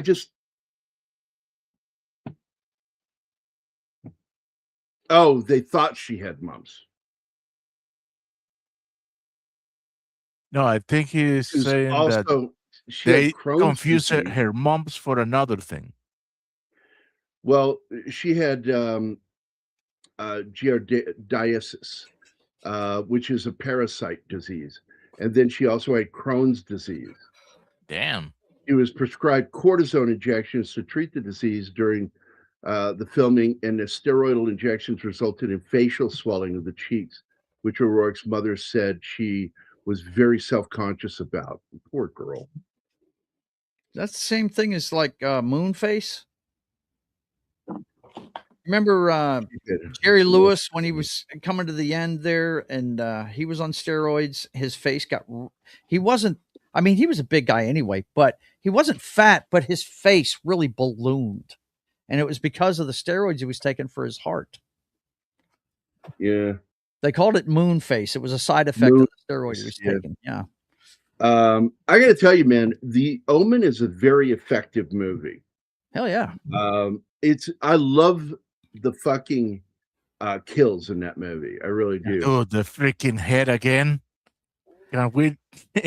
Whoever made the Final Destination films is a big fan of The Omen. Whoever, because a lot of people like to talk shit about that movie with the head getting cut off by the window. It's awesome. Sliding window. Yeah. They're like, oh, man, that looks so 30 feet. I said, in 1976, that looked about as fucking real as you were going to get. Yeah, dude. We were talking about that this I week. can't get over that scene. Yeah. That shit is because it rolled across the glass and then the glass broke, right? And it was just like, wow. We did a watch along of The Fury, and the scene at the end of it where John Cassavetes gets blown to pieces, right?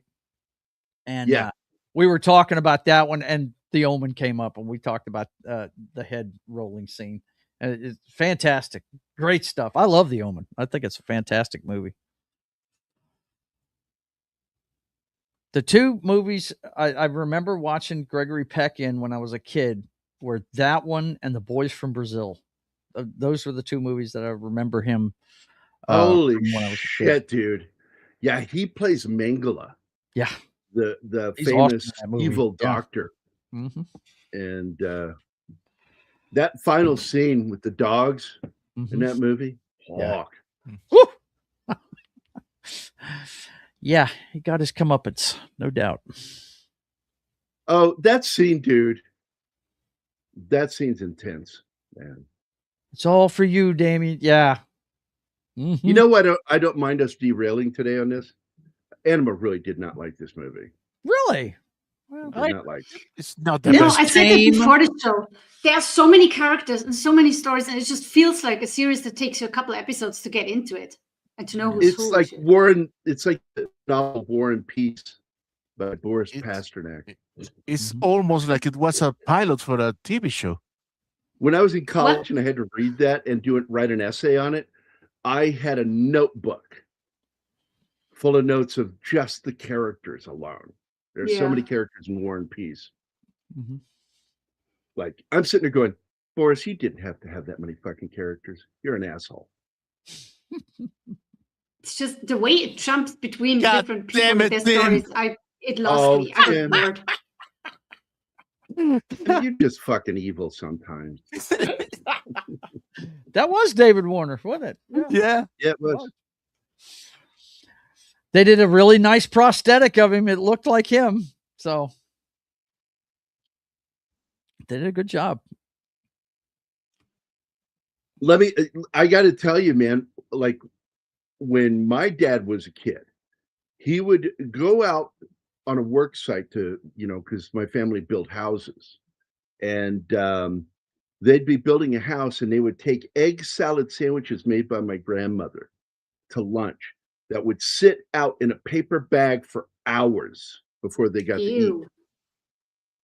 Never got sick. Wow. That sounds just gross. telling you, humans were tougher before antibiotics. Yep.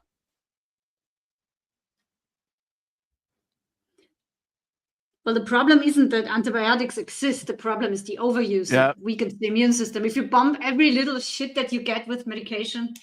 Yep. You're now, James, no. Mengele knew what he was doing. It was a plan, including murdering the fathers. No. That was part of the plan. Read his comment.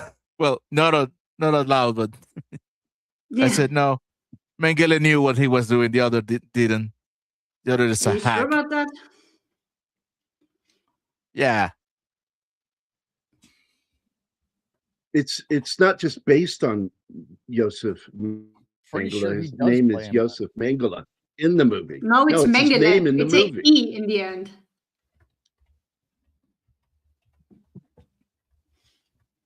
Tomatoes. No. I'm making a point about something. You're ignoring the point.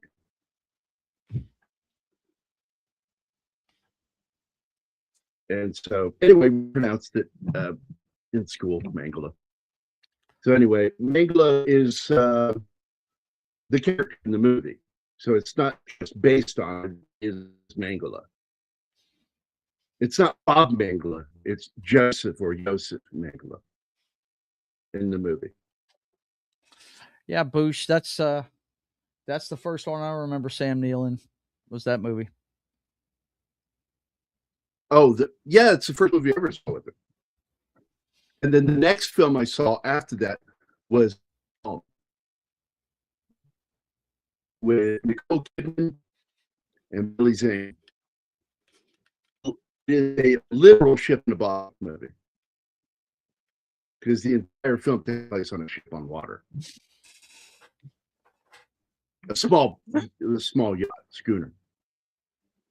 Tim, that message. Let me tell you this. Here is how I see it happening right now between you and Anima. There's some pictures of civilian casualties. Fuck you, Tim.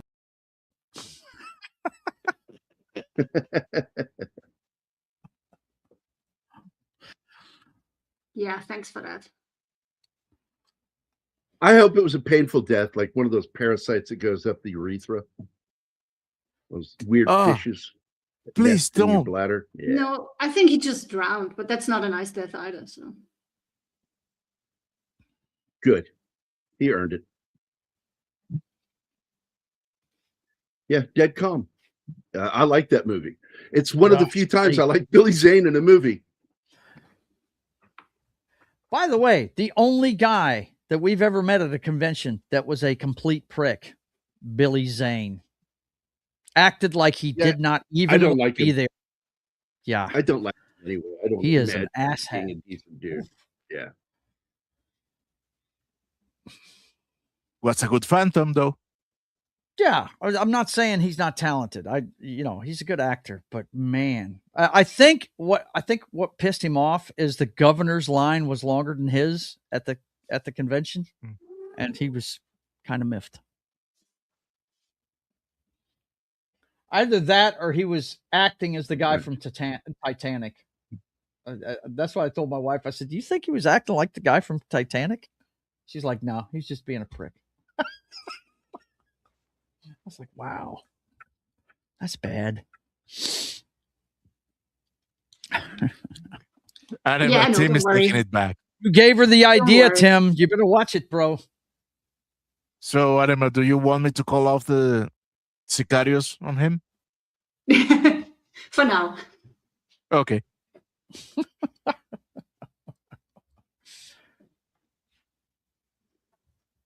But yeah, this movie it's good. I like the actual footage they showed. That and when Gary can talk again, I'm sure he'll back me up on this.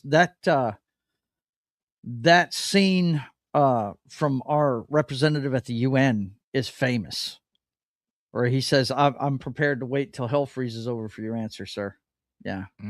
Well, either way, that is a scene that would be echoed later in Star Trek VI. Exactly. I knew you'd bring it up, man. Yes, in the Undiscovered Country during the trial of Kirk, right? Don't wait for the translation. Answer me now, right? Yeah. That was Nimoy correlating Klingons to the Soviets. Yep. And it also has one of my favorite lines in the film. They're dying, Jim. Let them die. Let them die. Yeah. Mm-hmm. In approximately, go ahead. In approximately 10 minutes, Artemis 2 will be flying around the moon. It will how start long do we then, lose? yeah. They'll actually be in orbit, like the half orbit they're going to do before the burn. NASA Yeah, starts they are transmitting podcast then. it. Oh, yeah, but we're going to lose them on the dark side for what? For 40 half an minutes. hour? Yeah. 40 minutes approximately. yeah, they can show the alien moon base. So I was talking to someone about Star Trek one day, and it got brought up some of the frustration over why do the ships always approach each other at just the same angle? Like in space, there's really no up and down. Actually, technically, there is. Because it's a TV North and show. south. No, you have galactic north and south. There really is a galactic north and south. Oh yeah, the galaxy is basically a dish. So. Yep.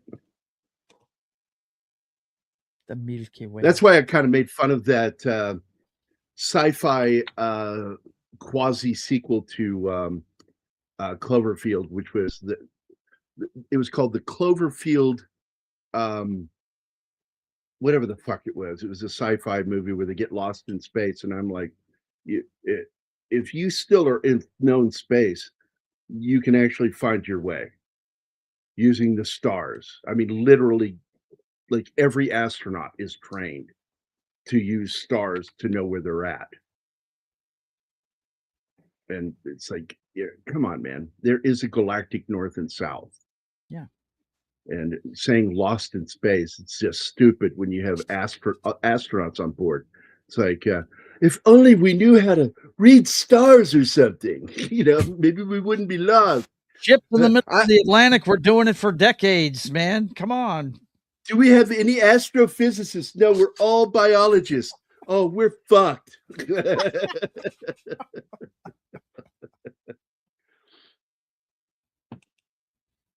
So what else are you doing? You're doing Poltergeist. You're doing Action Jackson. What are we doing Wednesday? The Osterman weekend. The Osterman weekend. Okay. Yep.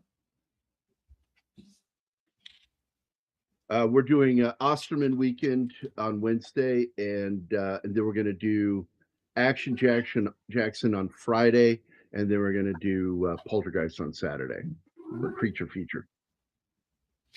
Oh, yeah, I put the Monday and Wednesday ones in the group for you, Joe, because the thumbnails weren't done yet. That's fine. I got it. So I let you know. I looked it up last night and told everybody what it was, and Martin was in the chat and he told me to. So. Oh my God! Wait. Share the screen. Is this the one? No. Chris Sarandon is in Osterman weekend. I was showing off my Chris Sarandon stuff last night. Here's some shit that. Oh my God! Look, I'm just telling you, when we're taught in school, that's how it was pronounced. Mengele. Yeah, but then please stop shitting on people who learn in school that it's Genghis Khan. Okay, wait. No, that one is going out of their way because nobody's taught that in schools here. That is something that's done by a very small group of people. Two that pictures. Pretentious fucking snobs do it. 2 pictures that Tim sent me. She'll be the first woman to travel to the moon, but won't be landing since she doesn't know how to park. This one. Oh my God. Politics or religion, but really Star Wars or Star Trek? I like that one. I've never understood that. Why can't you be a fan of both? I am a fan of both. It's the same thing. If you like DC, you cannot like Marvel. What the fuck are you talking about? No. I prefer one. I am the Koenig. Anima. And you are the Koenig. Das in wir Helden für einen Tag. So one day, Alice, boom. I'm assuming that Helden is probably the derivative word for held or to hold. Anima, Because we get need so many your words, expertise here. English words from Helden German means and heroes. Latin. Which does? What? Helden means heroes. Heroes. So The sentence sounds Dutch, though, not German. So I don't know what he wants to say about the heroes. Well, I'm going to quote Samuel L. Jackson. English, motherfucker, do you speak it? and I see that K, it's a proper noun. It's a name, I'm guessing, which should have an E in König. it. Sorry. König, it means king. Oh, Königin king. is queen. Which is what was always funny to me, because like the sniper the Germans sent to kill Zeitzig on the Russian front, the famous Russian sniper, his name was Walter Koenig, and then they hire an actor by the name of Walter Koenig to play a Russian on Star Trek. And I just thought, did you guys not think how that might impact Russians seeing that name? Did it not occur to you that that name might not be the best name, to give him a different name? Like, maybe we should change your name. I don't From know, Walter man. Koenig. Remember House of Dragon and the Blacks who were black? Hey, I'm the one who made the joke. So yeah. I'm the one who broke Keith with that. Yeah. By mentioning the blacks. You broke the whole panel. I'm like, that's racist. I'm like, what? Did Gambit name these characters? Because I'm referencing when he said the blacks one time in the chat, and I'm like, no, don't say that. It just sounds bad when you say that. And of course, Gambit is black, so if anybody could get away with it, it's him. But I did point that out. It really does sound weird when you say that in American English. The blacks. What do you mean? What you mean, you people?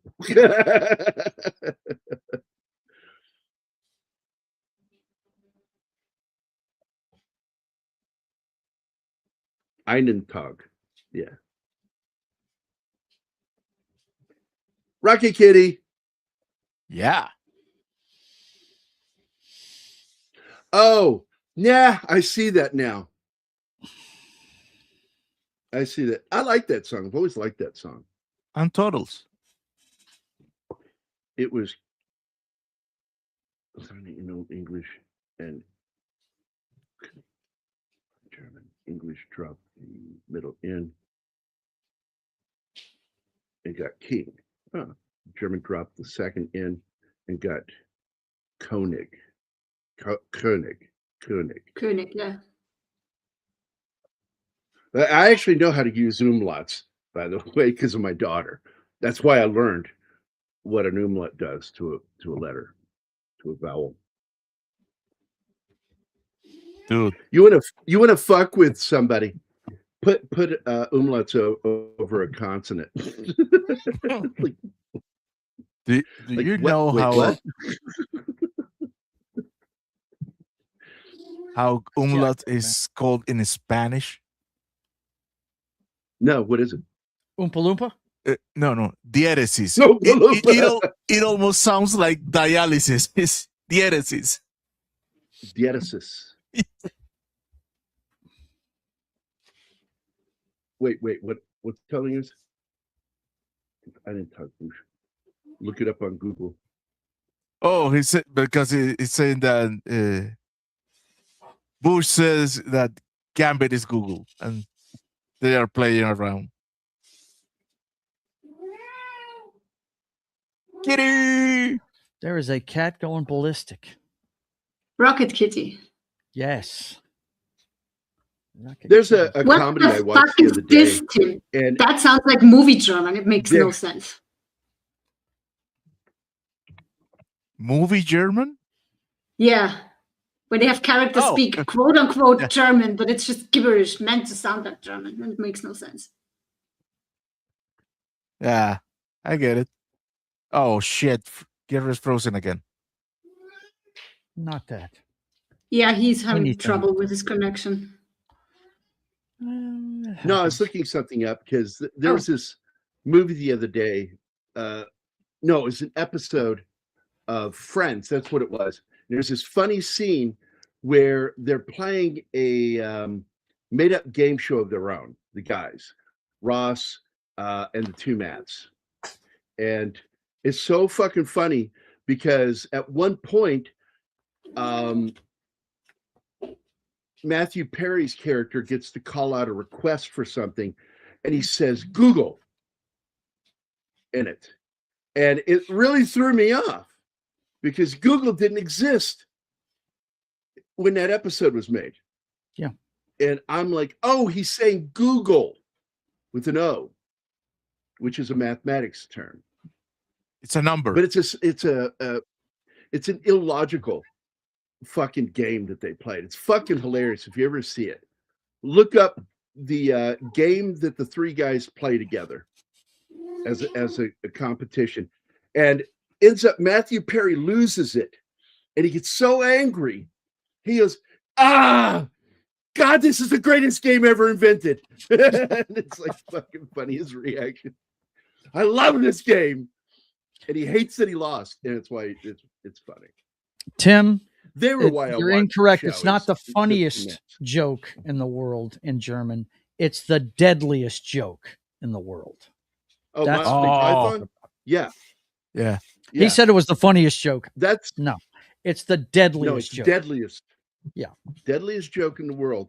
Because we were teaching our troops to read it in German without them understanding it. So they could run through and kill the Germans by telling the joke. They weaponized it. Yeah. One of my favorite groups that I joined is the official Monty Python group on Facebook. And I ended up correcting him one day. Whoever it was, the poster in the group, the official group, said it wrong about Monty Python and the Holy Grail. And I said, that's not what he said. And then I did the quote correctly, and didn't get any laughs. I wasn't going for laughs. I was just going, hey man, this is the official Monty Python group. Fucking get your quotes right. Right. And he says, I do, Gambit, because you aren't conjugating the articles for the nouns. You're relying on the flawed system. Input, quote, I want to have Gary for dinner. You concern me when you say shit like that. Yeah, that is. I'm having a friend for dinner. Nice. Nice, Boosh. We all know his love of cuisine. Best food porn I've ever seen. It's from Bush. I think that's the last line from Hannibal Lecter in Ellis of the Lamb. That's what it's having a good friend for dinner. Right? Having a friend for dinner. Oh, good Lord. That I had seen the trailer, the castration of Youngblood. I don't remember Youngblood. I remember the name. I don't remember what it was about. It's in the 80s, right? That's an 80s film. Was a movie with he's talking about the new Stallone movie, Youngblood, instead of First Blood. He's okay. Vehemently against that. Right. I am too. Well, Sly is all on board, so he's endorsed it, just like Robert Downey Jr. endorsed Ironheart. We saw how well that worked out. Or Terminator, that Dark Fate. Right? That looks weird. That's an accent mark. That doesn't look like an apostrophe. No, it doesn't. Anima, this is for you. You will feel extremely validated. Yeah, we actually have a name for that. We call it kitchen English, when you translate word for word from German to English. Okay. Whoops. Yeah, because German is like talking like Yoda sometimes. Like you say things like, you don't say open the door, you say make you the door open, please. Without the U, but yeah. Oh.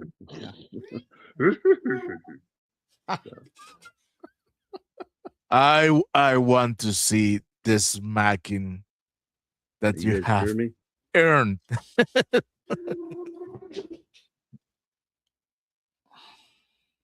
And it does not. No, it's way more complicated than that. That's why English is such a universal language, because it's relatively easy to learn.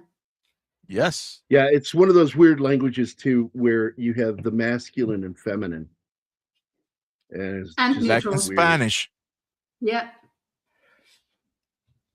At least we only have 4 cases. Croatian has 6, like Latin. That's where it gets funny.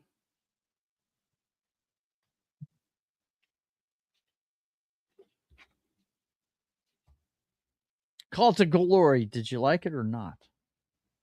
It was. I it was did. okay. It was okay. I did. I mean, it was a fairly good introduction to the characters and the situations that are going to be played in the whole show. I don't know that I need to watch the rest of the show though, because according to everything I'm reading, it just turns into her show basically, and he's a shadow in it or something. You know. Yeah. So, Craig T. Nelson received familiarization rides in the United States Air Force jets at Edwards Air Force Base during the filming of the series, including flights in the T-38 Talon, the F-4 Phantom II, which is my favorite, and the F-16 Fighting Falcon. On one particular flight in the F-16, the aircraft suffered an electrical failure. Nelson and his co-pilot prepared to bail out. However, the pilot was able to safely land the aircraft. And the film was shot in Texas at Laughlin Air Force Base and in Valverde Country near Del Rio. So, isn't Valverde the name of the country, the fictional country in Commando? It's also my favorite salsa. Edwards is in California, isn't it? Edwards Air Force. I think it is. Yeah, Edwards is in. Isn't it down near Southern Cal? Because I was my Army unit was at McClellan, and it's up north. And I think that one's near Cal. I'm looking it up right now. Hold on. Yeah, it's in California. It sits in Kern County.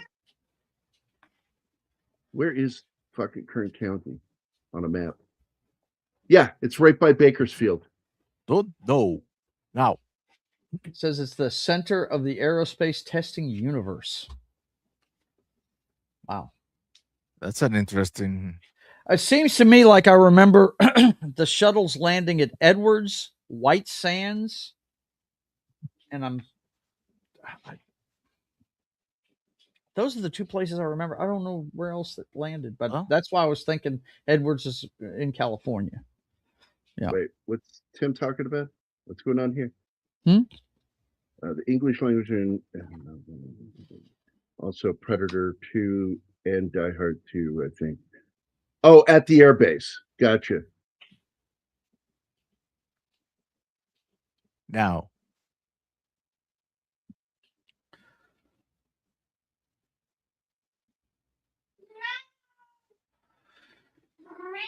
German 101, boys and girls. German. My favorite term to use when talking about false friends is Blue Falcon, or just the direct term buddy fucker. Buddy fuckers are guys you meet in the Army, they're out for themselves, and they'll fuck you over. Yeah. 2 things you don't want to be called in the military: a buddy fucker or a fucking individual. Yeah. You get called an individual, you are about to have a shitstorm rain down on you. Yes, sir. They're going to give you some additional additional training, which might also include hands-on training. Tim, you are wrong. Valverde is commando, not predator. And it's also the salsa made with green chili. Yeah. And by the way, I like to share this with our audience. I've been working on a new logo. Oh. Yeah. I've been working on a new logo for the channel, and I want your opinion. And here you go. Yes, the mighty Gert roars. Yes, that is a work in progress. No, you got to do it like MTM for Mary Tyler Moore's show. It was like a kitty cat goes. Yeah, it was meow, a cat. Meow, meow. Yeah. It was the MGM look, but it was a little kitty cat. It said meow, meow. That's great. You got to tweak it though. You got to change some of that verbiage on there. What are you talking about? I don't know. It's Bush. I don't either, but I got to go cut a yard. So you guys take it easy. It was great to see you.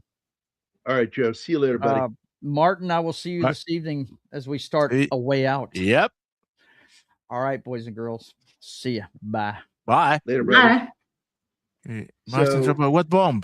Did I say anything that can get us demonetized or something? Okay. Oh no, the image you showed. Oh, Do we have time to bring Bush? To what? Bush, he wants to come into the show, but I don't know if you're gonna wrap or if I was we'll have getting ready to time. wrap, but yeah, go ahead. You got. Okay. You get a whole. I'll give you a whole 4 minutes. Oh, mother. I'm gonna take at least 3 minutes to find him off my list. Oh no, here you go. Bush, the link is on X, and then your direct messaging. There you go. Move it, Bush, move it. Have a good all day, bitch. Oh my God. Waited to encourage him. I love Bush, man. I'm glad he's going to pop on here. This is great. Hey, the Bush Marine. There we go. So I went through a couple of surgeons after I had my emergency surgery in December 2004. And they wanted me to stick with them, but they weren't part of my insurance. And I went through this rigmarole to try to get my insurance to cover them. And then I found 2 other surgeons. And then I found my guy. His name's Josh. And I had a meeting with him, and he told me straight up, like, this is what we're going to do, and this is what the problem is, and I've seen all your scans, and we're going to give you another colonoscopy, and we're going to figure out exactly what's going on, but this is what my idea is of what's going on. And he got a phone call, and he pulled his phone out of his pocket on his, what do you call them, medical, Scrubs? help me out here. Scrubs. Yeah, Scrubs. He pulled his phone out of his Scrubs, and on the back of his phone is Arnold Schwarzenegger from Predator. And he took that phone call and he came back and we started talking again. And I said, so is Predator your favorite Schwarzenegger movie? And he went, I actually don't know, because I also like Commando. I was like, I can be friends with this guy. And we started talking and he saved my life. Outstanding. And that's the story. I saw the cover that he had on his cell phone. I have a joke I'm making just for you, Bush. Oh. I love your colons, though. They are a little short. Oh, I had it. Oh, fuck you. Okay, good. So the first doctor that did surgery on me, explained the situation and said there's going to be, I think I've told you this before, Gary, but he said it's going to be about 12 inches of your colon. You told me. Really, You told me about this. Yeah, it's really, really damaged. And it looks like a grenade went off and we have to remove that. And I said, so you're going to be like Red Foreman from that 70s show and pull a foot out of my ass. And he went, yeah, I love that. Yeah, it's good. The nurses didn't laugh. I'm like, why are you here if you don't get that joke? Yeah. Look, I got to tell you, every once in a while you get lucky with some nurses that have good sense of humor.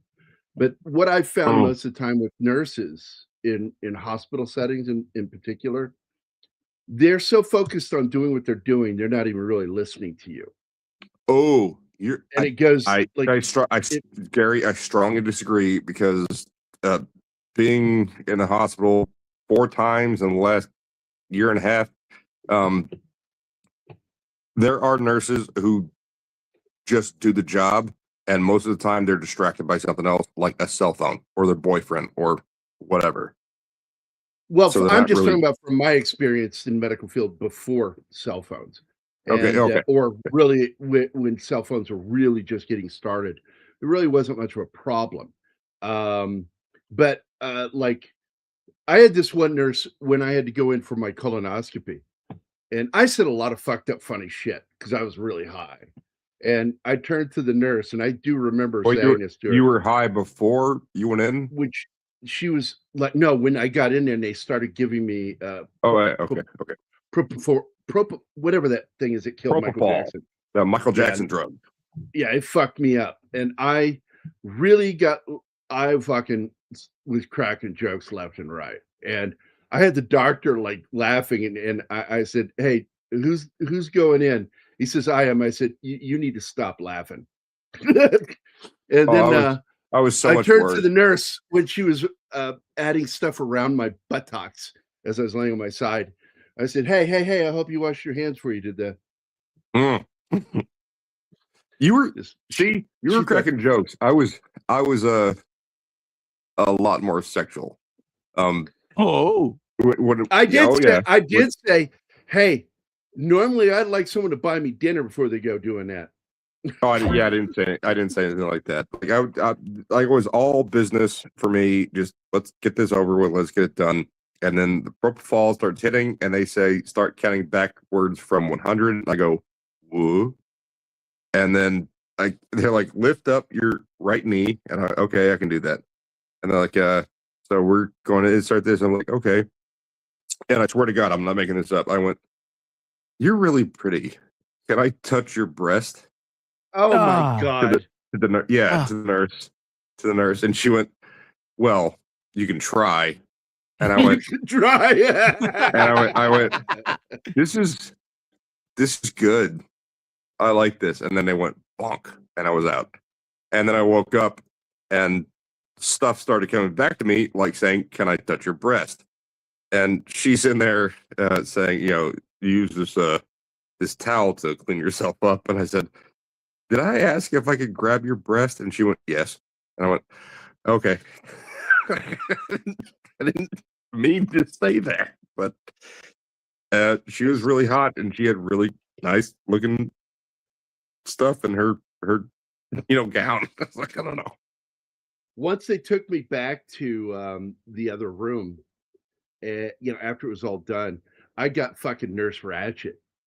And oh God, I hate that. And I started coming around while she was talking to me. She's talking to me, and I'm fucking out. And then I realized she's talking to me. And the first thing I did is I fucking mocked her, like I just did that noise. Lauren was there. Lauren will tell you she was in the recovery room with me. And she's like, man, you were being like a jerk to her. And I'm like, she was being a jerk to me. And I even made a comment there. Great bedside. Excellent. Best I've ever seen. You get 4 stars out of 20. I came to woke up after the surgery in December 15th, 2024, emergency surgery, and I have no idea what's happening, and I wake up and there's a nurse there, and she, mulatto, I think, like half black, half white kind of looking girl. And I was like, "Hi, who are you?" And she says her name. I don't remember. And I go, Shaniqua. Are you married? And she goes, "No, I'm not married." And I said, "Why aren't you married? You're so pretty." And I started crying. And she lost it. She's like, "Oh, stop it, sweet. Oh, please stop it." Man, you're awful. I'm a lot nicer than you are. No, I'm a jerk. And by the way, Penny, that just looks like two nipples to me.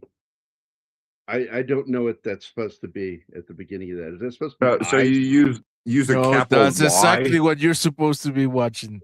You use a capital Y in between instead of the in parentheses and opening parentheses. Use a capital Y, and it looks more like breasts. Oh, cleavage, right? Okay. Yes, that's what that's what she's trying to do. Yeah. Yeah, Bush, you're gonna need to file a copyright issue with Gambit. He's going to profit from your tag. I still have the NFL tag. Okay. Oh yeah. Okay. There you go. That's not. Those are like A cup, bro. Yeah, but that's you said to do it that way. Yeah, So but use spaces. Use spaces, and you can make it bigger. No, I don't want to fucking do that. Now I'm on hold. Your tax dollars at work. What is he doing? Oh, dude, that's. He's in a call with the hospital. Yeah, the surgeries went So it's pretty clean. Like going to the hospital. I'm sorry. No, I'm just like trying to figure out like tax dollars it pays. So this must be not a private hospital, but a public hospital.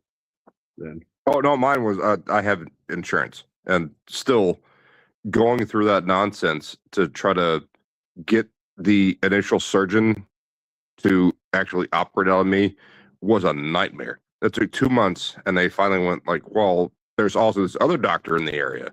So then I went to see that surgeon, and I didn't like him because he's a fucking dick. And then I met Josh, who was from the next colonoscopy I had was referred to him, and he's in downtown Houston, which is, an hour and a half drive. But still, he had Arnold Schwarzenegger on his phone. I was like, okay, I like this guy. Yeah, you gotta like guys like that. Yeah, VA hospital. Yeah. Dude, the VA it's a huge drain on the economy, and they really do not provide for our veterans as much as they should. Nowhere near. It's ridiculous. No, it's not run correctly. The worst VA in the United States is the one in Phoenix. And I disagree. The one in DC is real bad. It was voted the worst in the United States. Not my opinion. Voted the worst VA in the United States. And when your sitting senator is a fucking famous veteran, and you've got the voted worst VA in the United States, that was shameful on John McCain. That's why I didn't like it. That was McCain's? Yep. So we're going to get out of here. I don't understand it. We have a lot of people in our government that are ex-military or veterans or whatever you want to call them. Help our troops, man. Help our veterans. That's what a veteran is. They're not ex-veterans. Ex-veteran means dead. No, I mean ex-military and veterans. Oh, yeah. But anyway, this is something that Bush, with his new diet, has to get used to. Pudding? No, thank you, sir. And it'll probably look like. I never served. Doesn't matter. But I would still spit on someone's face like that. Your colon. No, your butt will do the spitting. I think I told Gary in private DMs, like I actually asked after the surgery, where is it? I want to take it home with me. Yes, I said it's mine. Can I keep It's it? not a And they went, it's no. not a They went, no. gallbladder. It's not a gallbladder or a tonsil. No. It's a sigmoid colon. It's my entire sigmoid colon they took out, and also other parts further up the colon. But it's mine, right? Can I see it? They went, no, you can't see it because can I have it? It's mine. And they went, no. Yeah, I'm sorry. The doctor probably dried it out and uses it as a cock ring. Well, they actually sent it to a lab for to biopsy the tumors that were in my butthole. And for those who don't know, like the sigmoid is like right before the poop chute. Yep. It's that little J hook at the bottom right before it goes. So you have the small intestine, which is this big wraparound stuff that goes around. And there's a part of the small intestine that reaches the large intestine, which is the colon, and that's called the cecum. And that's where they separated mine and gave me the poop bag. And there's the ascending colon, which is where the cecum meet the small intestine meets the large intestine, the cecum, and then that's the ascending colon. And then there's a transverse colon that goes across your body, and there's the descending colon. And right before, like Gary said, right before the poop chute, the sphincter and all that stuff is the sigmoid colon. And that's where a lot of the moisture gets removed from the poop, so the poop is actually solid. Moist. I don't have that anymore. It's all disgusting and gross, but it's biology. Yeah, I don't. That is colon versus semicolon. That's awesome. All right, Gary, you're an asshole, but that's great. Yeah, you have the ascending colon, the transverse colon, and the descending colon. Descending colon. And those are your three main parts of the colon. Right. And then you have the cecum, and then you have... No, the cecum is the part where the small intestine meets the large intestine. That's on the other side. That's on the right side of your body. The descending colon and the sigmoid colon are on the left side of your body. I studied a lot when I was in the hospital because...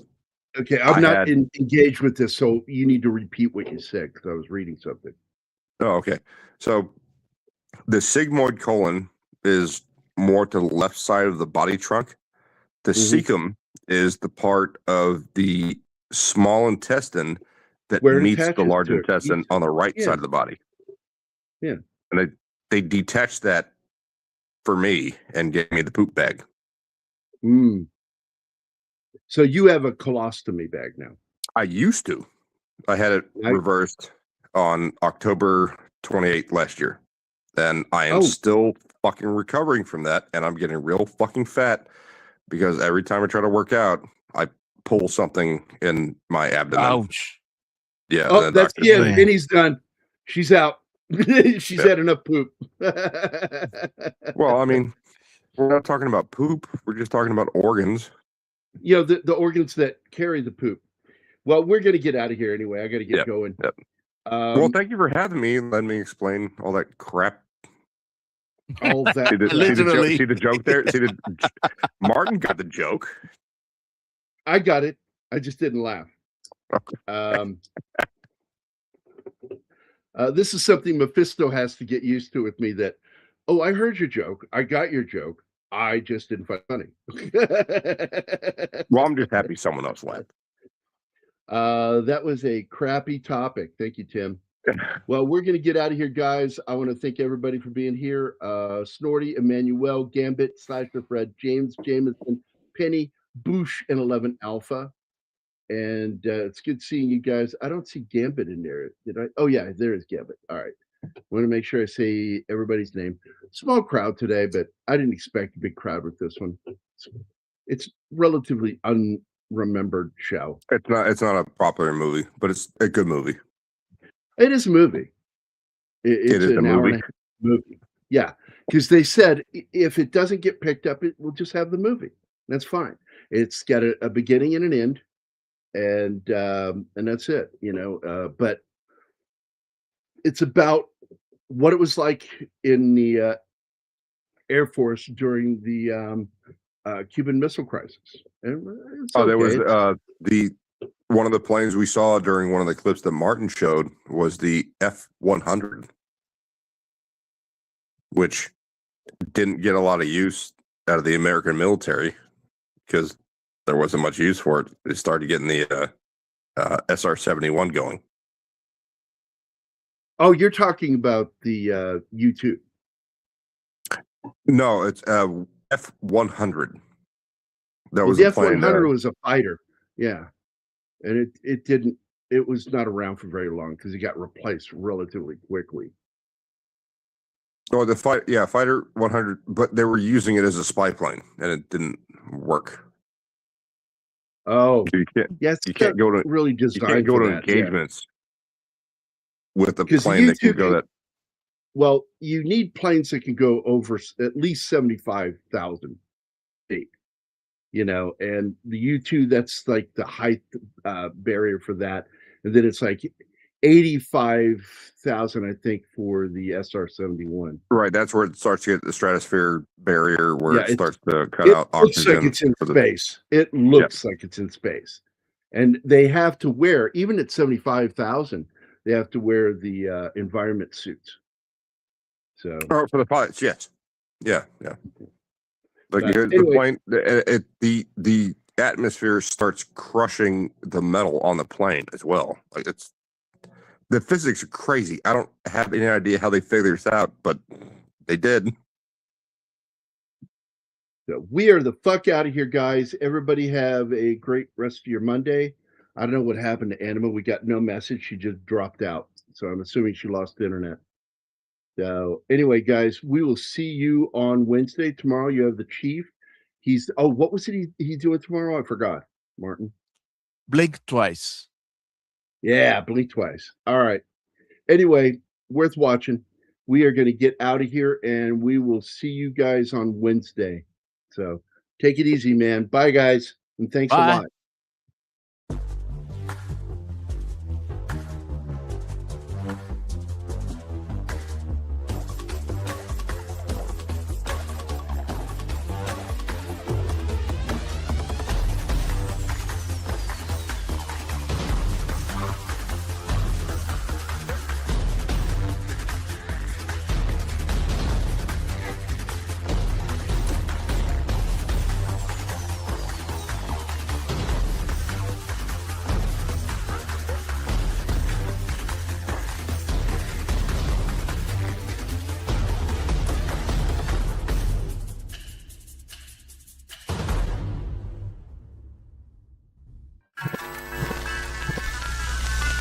Y'all come back now, you hear?